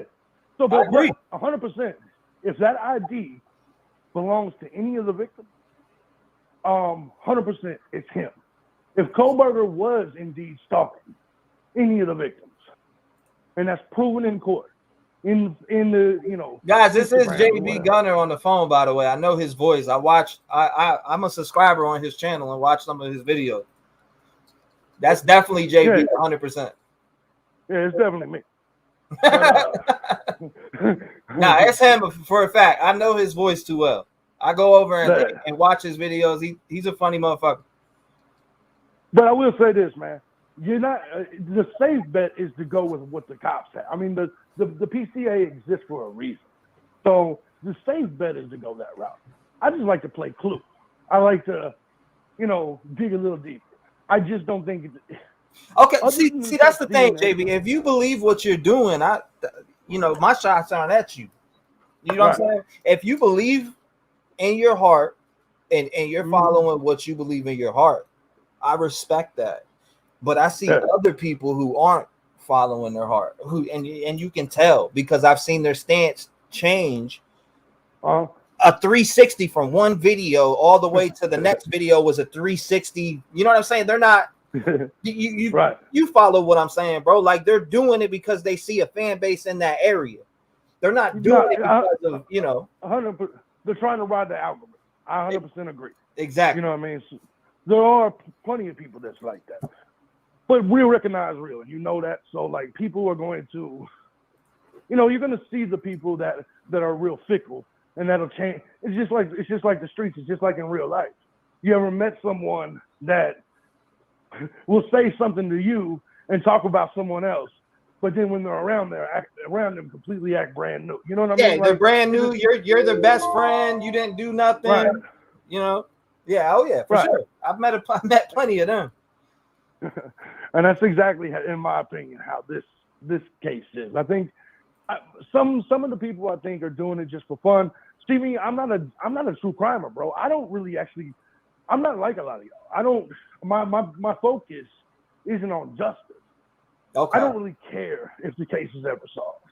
Okay. For me, I'm literally just playing Clue.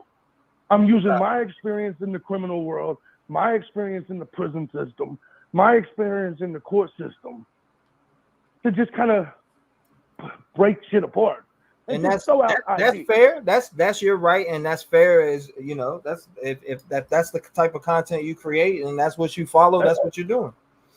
Yeah, no, I get it, and I get a lot of people out here that say I want justice for the Idaho. Don't get me wrong. I want whoever did this to get the death penalty, no doubt. You know what I mean? Like, I'm a death penalty guy. So if Kohberger did it, firing squad his ass. You know what I mean? That's cool. But I think that you also have to prove him guilty without a doubt. And I just I'm not feeling that right now. Maybe during the trial we get something more. But let me ask you, since you said you went to prison. Yes, let's hear it. Every single time you got arrested, wasn't majority of the evidence in the affidavit? Think about that. Every time I've ever got arrested, 85 to 95% of what they had on me was in that affidavit. Everybody keeps saying. Yeah, there was a good portion of everything that I had in my affidavit for sure. Yeah, like my gun with a bullet in the chamber, the money, my phones.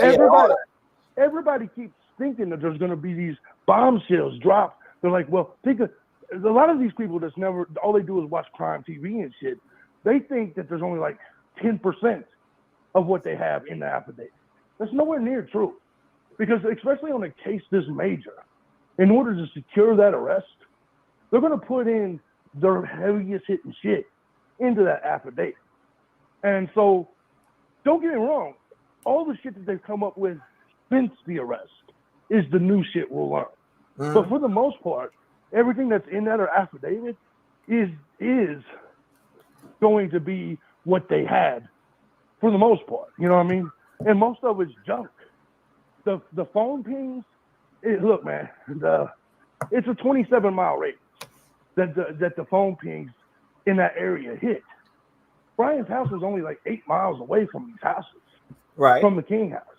So the phone pings are going to be garbage. Almost everything but the touch DNA is garbage. So, and anybody that thinks that he took all this shit with him to PA, that's crazy. Yeah, nah. He's getting rid of if he did it, he's getting rid of everything out that way somewhere. In my opinion. I mean, you'd be crazy to take all that shit with you. No, someone in the chat said that I said there was only 10% in the affidavit. No, I said there's 85 to 90%. My thing is though is I've had affidavits against me before. I mean, I spent a lot of my juvenile childhood and in and out the facilities, and I've been in once or twice as an adult. So right. The difference between mine and that is I didn't commit murder. You know what I'm saying? So I don't know what a murder. You know, I've seen plenty of different murder affidavits out here in the field, checking into true crime because I'm interested in it. This shit's different than what my shit looked like, big time. All of them. Not even this case. I can go down all the other cases too. Well, as I've said on my channel a lot, actually, I have faced it. Motherfuckers tried to carjack me with my son in the car, and luckily for me, it happened at a stoplight. Damn. And so I ended up in a situation with two bodies. I never heard that. I never heard you tell that story on your channel yet. Or maybe you have a long time ago before I was a sub or something. Right.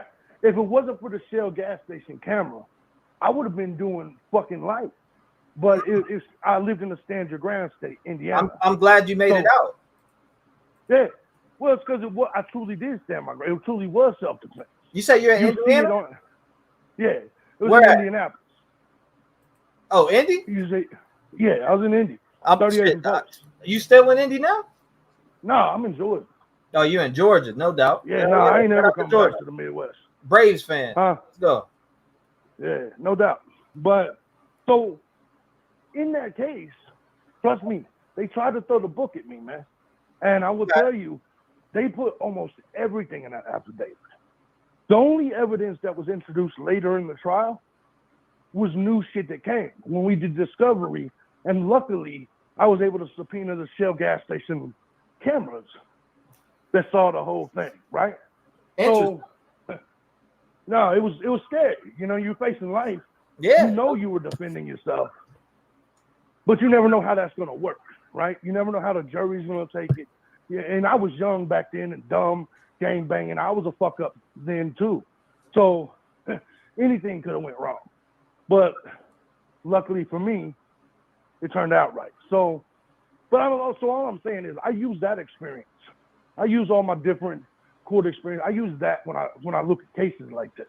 And I just think right now all the evidence is circumstantial. And I think that it's going to be hard to convict him, man. Because all you need is one person like me on the jury that says, nah, this don't sound solid. I agree with that. I agree. You need one person like you on the jury, or like me. Right. You need 12 of me. No doubt. But bro, you're doing good over here. I normally don't call in the shows. I just want to say what's up.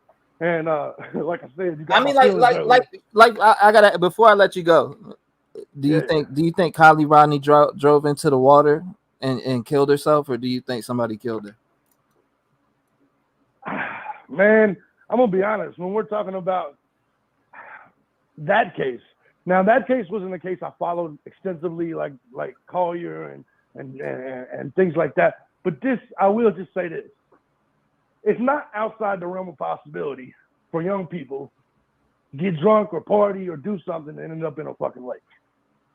But because I'm uneducated with that case, like everybody else, I know all of you guys covered it extensively. So with me, I didn't. So I feel dumb to even give my opinion on that. You know what I mean? But yeah, no doubt. But a lot of from what I've seen, a lot of that's another weird case. I'm glad I didn't cover because I would have been speculating my ass off there too. So I'm on the I think somebody killed her, straight up. But I mean, I'm on the opposite side of the fence on that one. Yeah. Real quick before I jump off, Delphi. Do they have the right guy on Richard Allen or no? I'm still standing in the middle, bro, on that case. I'm still standing in the middle on the Delphi case. I'm waiting to see what they got under that gag. That shit's a little different. That shit's different than this shit. He lived right down the street, all that other shit, but still, I still need to see more. Yeah, because all they got so far is a unspent bullet casing in a stabbing case. So do you see what I'm? Well, we don't actually know that because the cause of death hasn't been released, but I don't know, man. I guess we'll find out. So 6 years later, Richard Allen, all of a sudden, I just find that a little odd, especially when they had so many different drawings. I don't know. I think we'll see. But you know he's up there in Westville right now. Yeah. Yep. Yeah. I know. That shit, man. I can't wait till that case goes too, because I'm gonna cover that. I've been covering Delphi since day one, as far as myself. Just before I even came on YouTube with True Crime, I was covering Delphi, just by myself. As soon as I saw your calling number, I was like, "That's the G. That's a Gary number." But, yeah. You know what time it is. Yeah. All right, bro. Hey, man. Good talking to you, man. Have a good rest of your show. Be cool, bro. I appreciate you, brother. God bless you, man. Stay safe. You too. Hey, man. Good to hear about your dog, bro. Thank you. I appreciate you. Right. I appreciate you, JB. Doubt. Shout out to you, brother. I'll be seeing you soon. I'll talk to you soon. Later on, fam. Shout out to JB, man. Shout out to JB. I thought JB thought I was talking about him. Shout out to JB, though. 219-885-9693. Let's hear from you.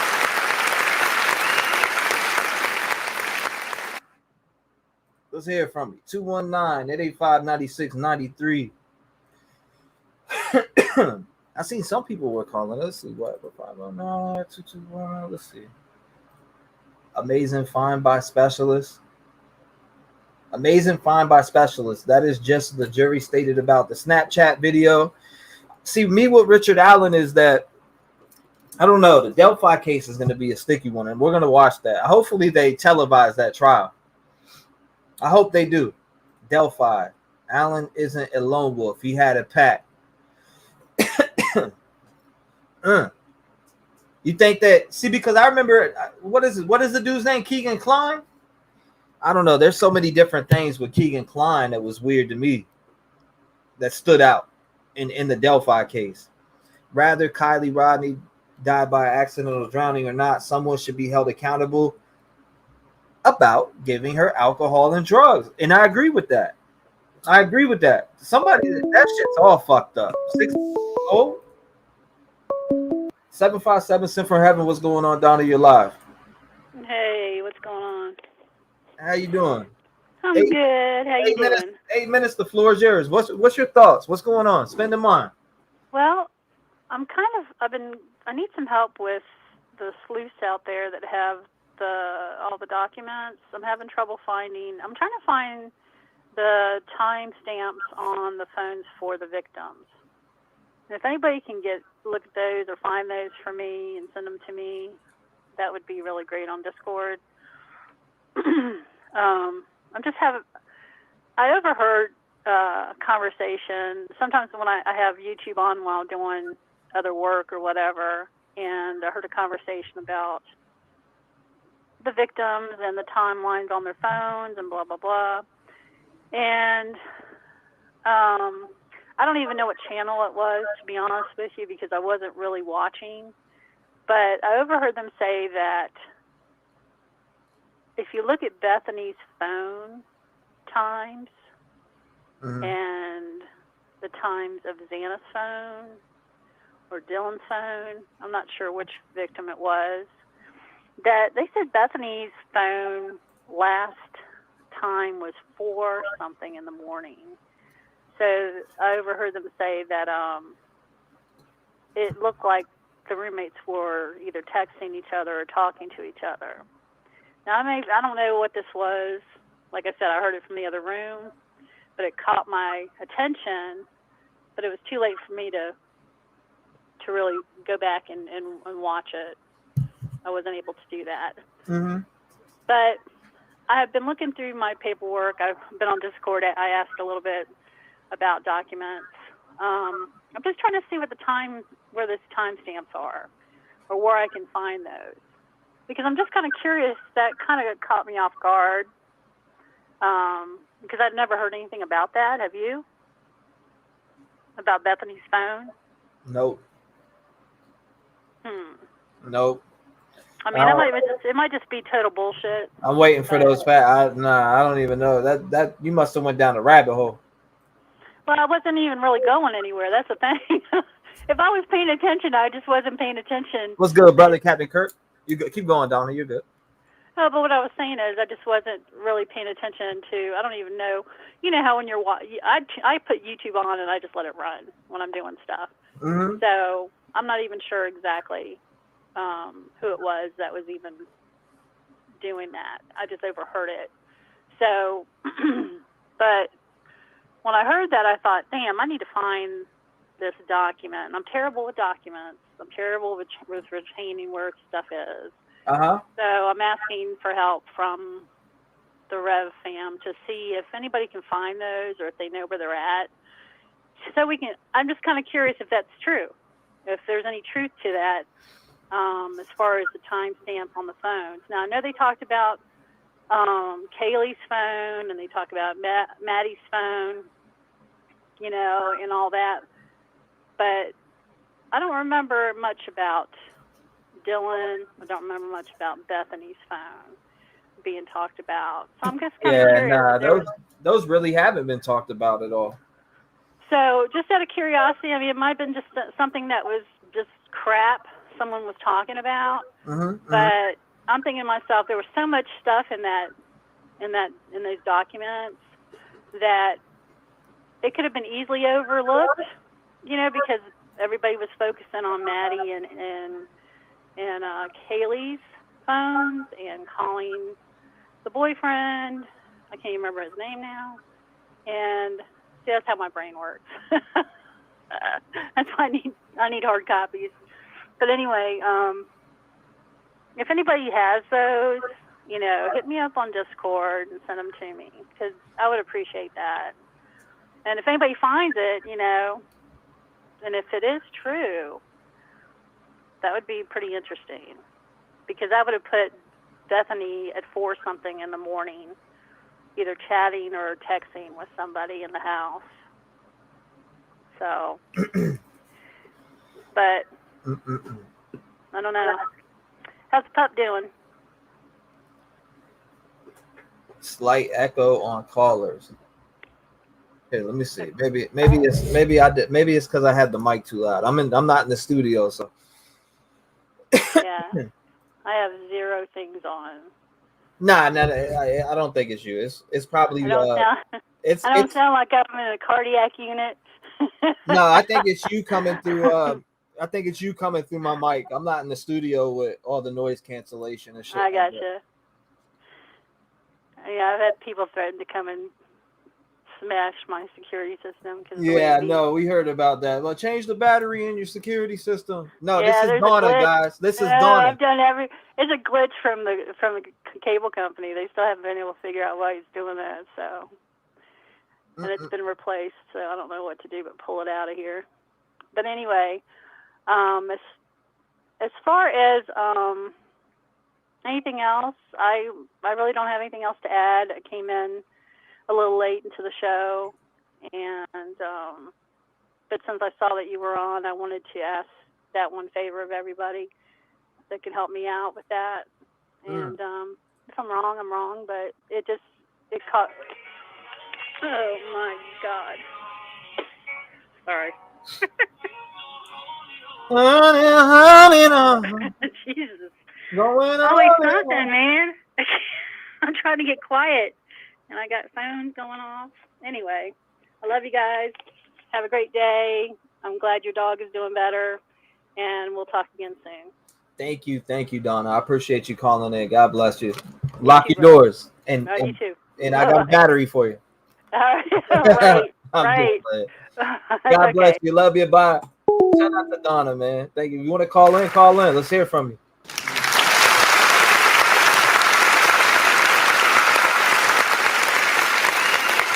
And what's alive without hearing this? What's alive without hearing this? Oh my God! Oh my God! You gotta have that in the house. 951, what's going on? You're live. See, what's going on? Salvatore, Papa Sal, my Papa Sal. How you doing, pal? My brother. How's our little boy doing there? He's doing good? He's doing good, man. He's doing good. He's probably due to go to the bathroom here shortly. I just gave him his medicine and stuff like that, so. Good, we're on the same page. I just took my medicine. Yes, sir. What's going on, Papa Sal? What's on your mind? One time for your mind. Buddy, listen to me. I watched, after I get off with you, I'm ready to go to bed. I keep YouTube on, and I'm listening to these people. I listened to JB. That was good, but by the way, JB laughs through his nose. JB goes, you know what I mean? That's the way he laughs. He didn't have the laugh down. But okay, that's my opinion. And the other, that guy, Dave, he didn't tell us nothing that we didn't know. Agree? Yeah. Agree? I haven't seen any of the JB videos, so I don't even. I'm kind of clueless to what he put out. So now I'm gonna have to go. Now when I get off here, I'm gonna have to go watch it. No, I fucked up. What did I say? JB? I meant Dave. That Dave guy. He didn't put out anything we didn't already know. Oh, okay. All right. Like what? Yeah, he didn't. What did he say? I mean, come on. And that other one, ugh, my stomach turned. All she tried to do, if you really listen to that interview with her, is push the drug issue. Really, lady? Really? Fucking people were slaughtered. You're gonna push the drug shit? Why? It's gonna go back to the parents, guaranteed. Someone in the family, friends, are listening to her fucking shit. Disgusting. Man, I didn't even hear what you're talking about right now. Really? All right, well, then you got to stop the fucking clock. Don't cheat me at any time. Go ahead. Are you being sarcastic, motherfucker? Of course I am. Okay. Hey, you got to listen to me when I talk, or I'll slap that fucking hat right off your head. You hear me? Come on. Why would you do that? Why would you keep going, Papa Sal? And you know, this Daniel guy, he comes across, you know, well, I think there's fucking guy's on Xanax. Come on. This fucking guy sounds like he's on Xanax. He's too fucking nonchalant. You know what I mean? Nonchalant. He's too fucking relaxed. And again, and you want to know what, buddy? What pisses me off? What really fucking gets me is that these fucking pricks, when I look at their views and I see 51,000 fucking views on one site, and another 45 fucking thousand on another site, because they're just trying to fucking get people to view their shit. There's no fucking sympathy for those girls. None. It's all. Are they coming for me? Nah, are they coming for me? They're coming for me, man. We'll go together. We'll go together, man. I'm telling you, T, it fucking makes me sick. Like, you fucking prick. You got to bring up the drugs. You got to bring up this. Leave them people alone. So what? Hey, we've all done it. We all been to parties where there was a mirror in the fucking room and we were doing lines. What? I couldn't give two fucks what these girls were doing. I couldn't give two fucks what they were doing. They were good kids. They were good. They were decent kids. They got their degrees. They went to college. You know what I mean? They were good girls. They were good students. Didn't deserve the shit that's being said about them. It sucks. And I want to call in sometimes so bad. I want to call in and say, go fuck yourself. You know? Oh my God! With her fucking baseball cap on backwards and a pencil sticking out of a cap. I want to stick that pencil right in her fucking ear. Oh my God! All right, Papa Sal is Papa Sal, man. My man's got some animosity today. I love it. I love the energy. I love the passion. But tell me, T, am I saying anything wrong? Do you disagree with what the fuck I'm saying? When it comes to these students that, you know, I'm not saying that they were the most cleanest people in the world and this, that, and the third. I mean, none of us are. None of us are perfect by any means. We've all partied. I can't say we all partied, but a majority of us partied, got high, did a bunch of different shit. That doesn't make us out to be, you know, things that people are painting us to be, you know. Yeah. Because in where I come from, if somebody was a drug dealer or dealt drugs, that person is known to as dealing drugs. That shit comes out fast. say I was drug dealing, and I was the man around the block, and I got killed today, and I died. That's gonna get out fast that I dealt drugs. Fast. I mean, right from the jump, within the first 5 days, people will know, hey, this dude that died, this dude Rev that died, he was dealing drugs. That shit's gonna be known. Yeah. It's not gonna come out months later. Well, we come from a different neighborhood than these kids, okay? And they probably were scared. I put that to them. I mean, where we come from, we would just come out and say it, or do what we had to do, no questions asked. But these were college kids, and I don't know, that fucking 8 hours thing, man, that 8 hour fucking thing. Even if it was 4 hours, 3 hours, you guys are standing in a whole fucking crowd there, and nobody's called the cop. I can't figure that out. I kind of like try to figure out, what I think happened that night. I have my own theories and shit. But once it comes to when they got outside, I'm lost. I'm fucking lost. I have no explanation.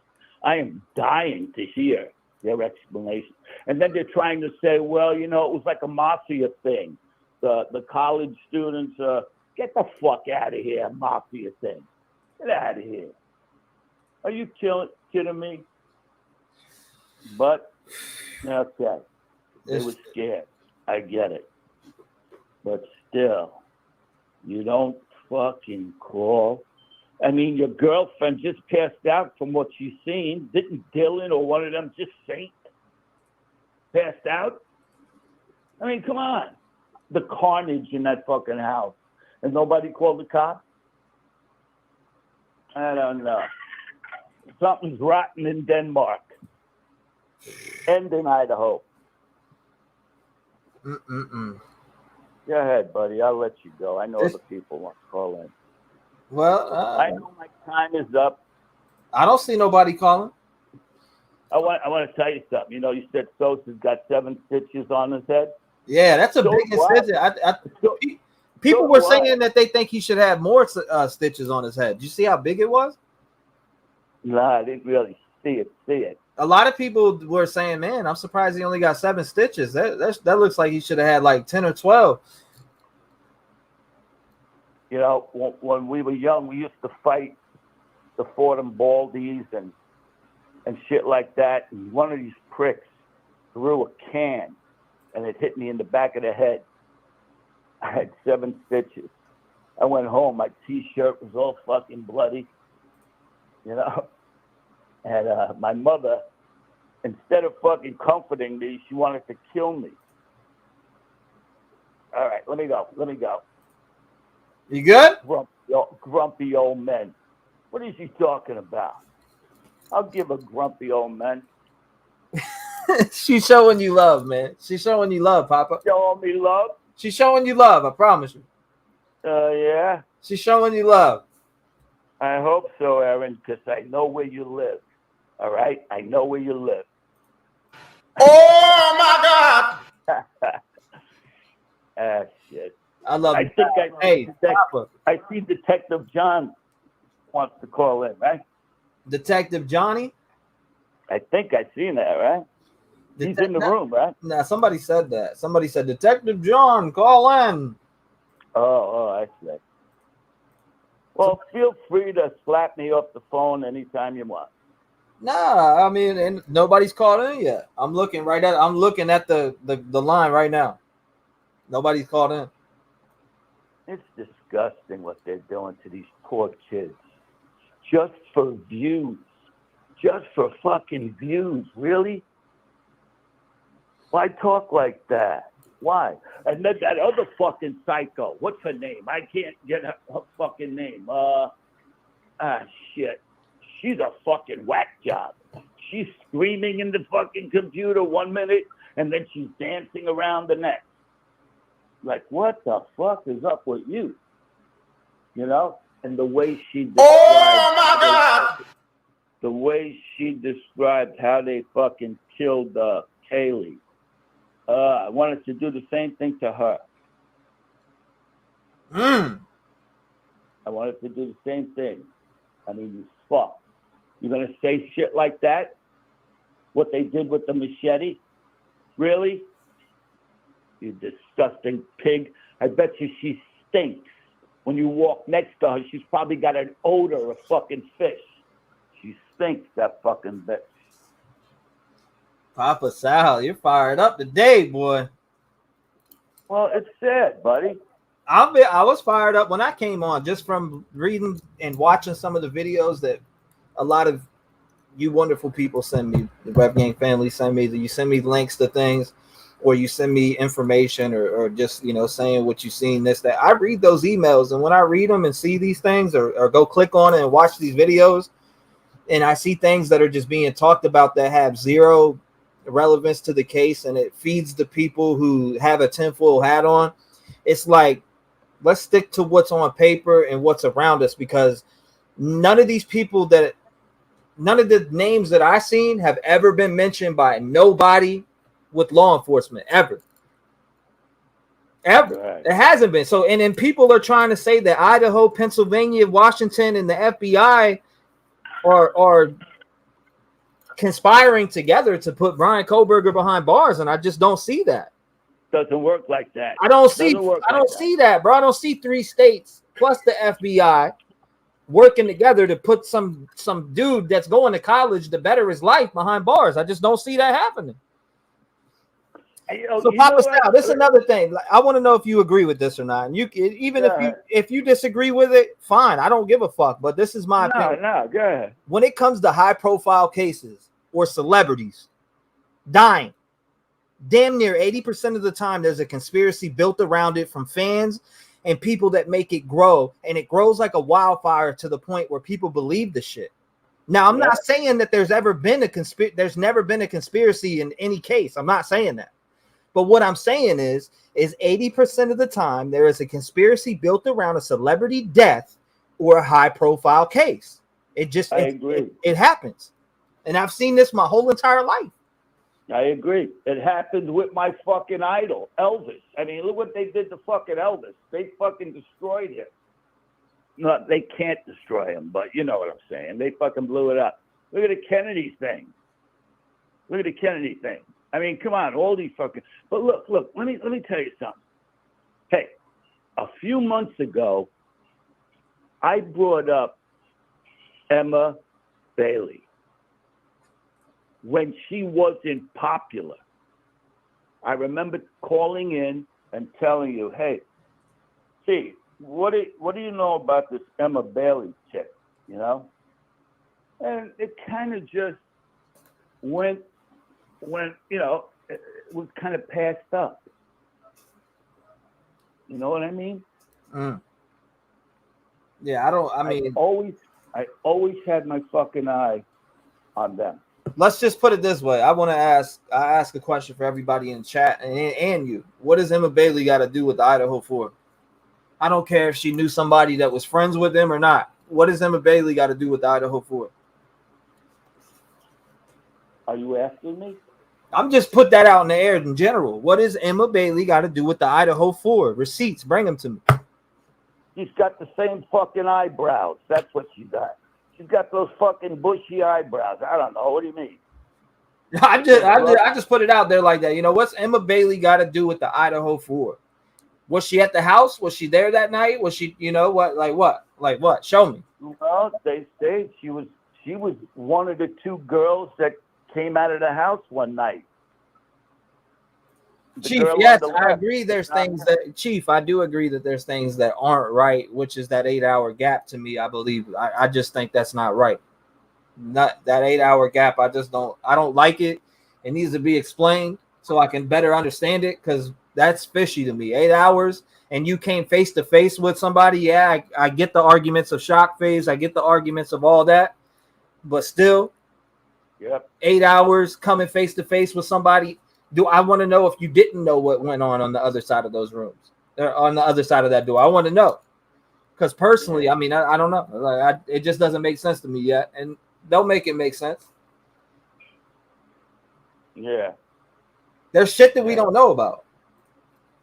I know. I can't wait for the trial and the evidence. I know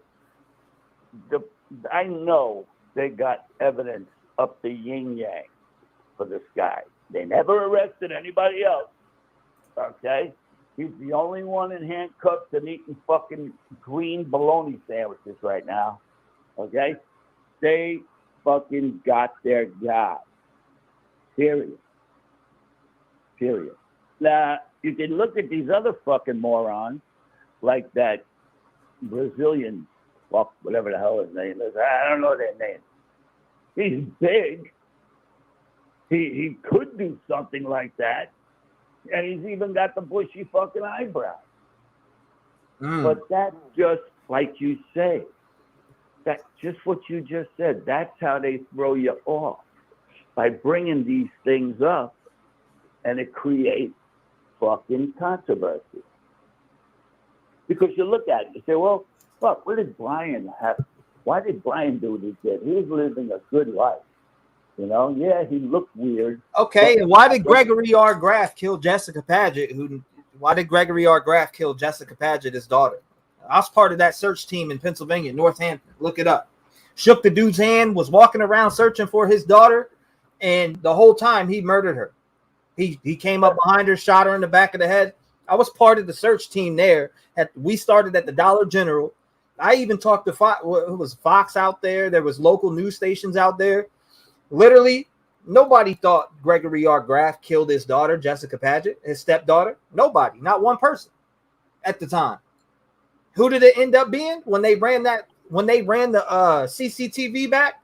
They caught him parking her car at Dollar General and getting out, walking across the street where he parked his truck, got in his truck, drove to his fucking house, and he had her dead body there and was doing things to her dead body. I'll leave it at that, and video recording it. So I'm just saying, people didn't expect this guy to be a killer, but he was a part of the search team.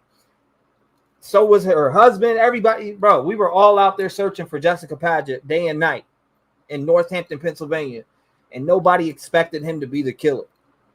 Not one person. Yeah.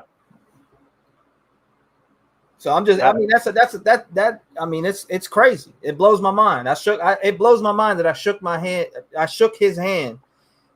This dirty bastard was going back to the house at night after we searched and was doing things to his stepdaughter's body on camera. Yeah, that's what you call a motherfucker in capital letters. A motherfucker. It's nasty, man. It's nasty. Yeah, I don't know, T. Fucking crazy world. It is a crazy world we live in, man. It's crazy. Nobody's perfect. Nobody's perfect, but damn, we can do some good and try to bring positive energy out here. I mean, I don't get why why a lot of people go off and pull things out. I mean, the speculating part is over with right now. Besides speculating into the PCA and what holes the public wannabe detectives can poke through it. You know what I mean? It's like we're poking all different, and I'm up for those debates all day long. But I already told you, like I agree with what you said a while ago, Papa Sal. You said they're gonna bring that fucking white Elantra into that courtroom. Yep. They're gonna, and I agree with it. I agree with you 100% on that. I think that's exactly what's gonna happen. They're gonna bring that whole fucking car in that courtroom. The steering wheel, the seat belts, the brake pedal, the gas, everything. It's gonna all be in the fucking courtroom. Absolutely. This shit's wild, man. It's wild. I don't know. I seen Xana being dragged through the mud, so I was like, damn, like what? She don't even have a voice. You know what I mean? That fucking kills me.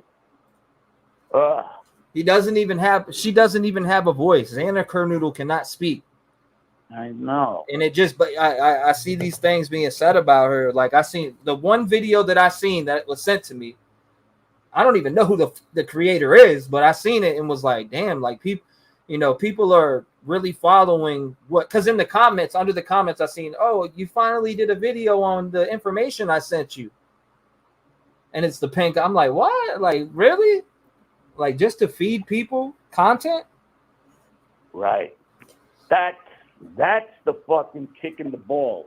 You want to, Papa Sai, you want to know what? I could have did that a while ago. You know how long ago I had all this information sitting right there, this Emma Bailey shit, this, the murder scene. I actually showed that because it's bullshit. That just all this different information that's completely bullshit that I just look at and I'm like, really? Like, okay, like, nah, I'm not. If I look at it and I think it's complete bullshit, I don't care. I'm not showing it. I know you were so cool about everything. You just let people talk and have their opinions, and you kept your stuff. I know, and that's why we all love you. And you can have your opinion, man, but it's past the point of trying to find a suspect. Why? There's no reason we should be creating more suspects. I just feel that way. That's just my opinion, and that's what I stick to on my channel, and I'm gonna stick to that. I'm not gonna go create suspects when, first of all, they didn't put out to the public, hey, we're looking for more suspects. You know what I'm saying? They didn't say that. They didn't say, hey, we believe there's one more person and he's on the loose right now. Be careful. I didn't hear none of that information. So I don't. That's right. I don't want to keep creating suspects. That's right. You know what I mean? That's what it means. And if that fucking Brazilian monkey was fucking one that they suspect, they would have came out and said it. We now have another suspect in the Idaho 4 case, and we got him here in jail. They would say it, but they don't have anybody. They got their guy. They got him. Period. That's their guy. Oh, shit. Papa Sal. And that's why we love you, brother. That's why I love you.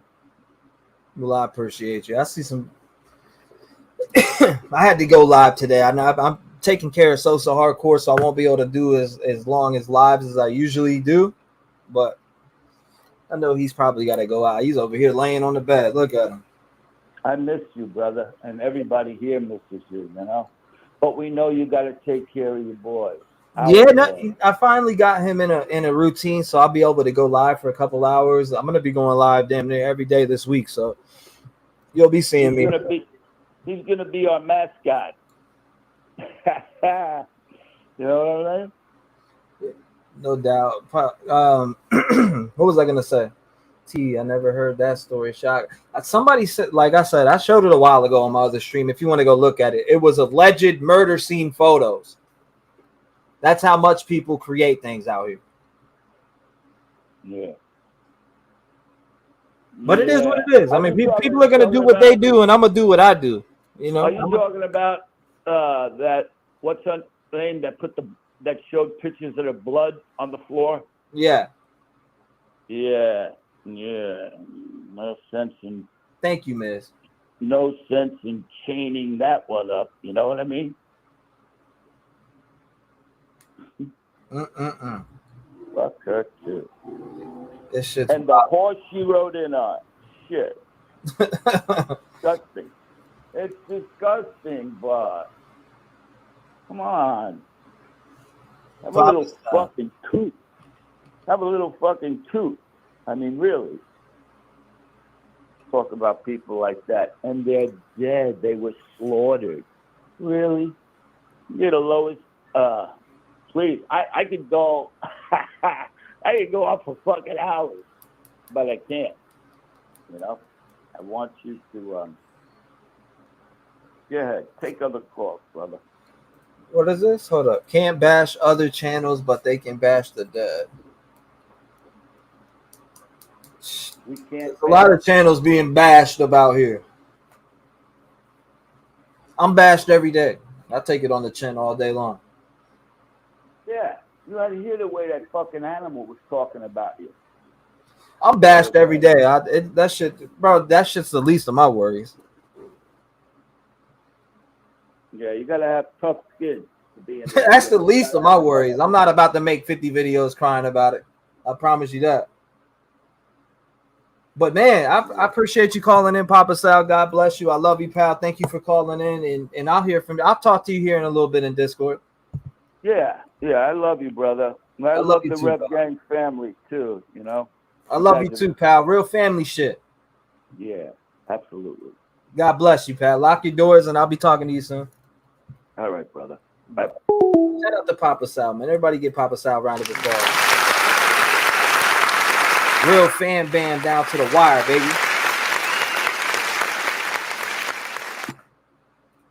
Love it. I love it. I love the energy today, man. I don't even want to get off here right now, but I got to. I got to take my boy out. I got to do shit. I appreciate everybody who was in here today. I will, maybe, I don't know. I don't know if I can come on later or not, but make sure you guys subscribe to the second channel. You already know what we do over there. I do Spirit Box all the time. I don't care what nobody thinks, believes, what. It's what I do. I love you guys. Thank you for being here. And I'm about to tap out. I got to take my boy out. He's got to go to the bathroom. He's got to, he's got to do I got to do a lot of things with him right now. So thank you guys for being here. I love you. And I hope you guys have a blessed day. Every day I wake up, it's another person that's dead, and YouTube has to solve it because the law is failing kids. I'm disgusted at the evil in the end, and if you connect the dots, you'll see the vision in your head. Why do people die as victim to the streets? They wonder why I'm up all night and can't sleep. I'll be the voice for everyone who can't speak. L.E. Fail Kylie and now.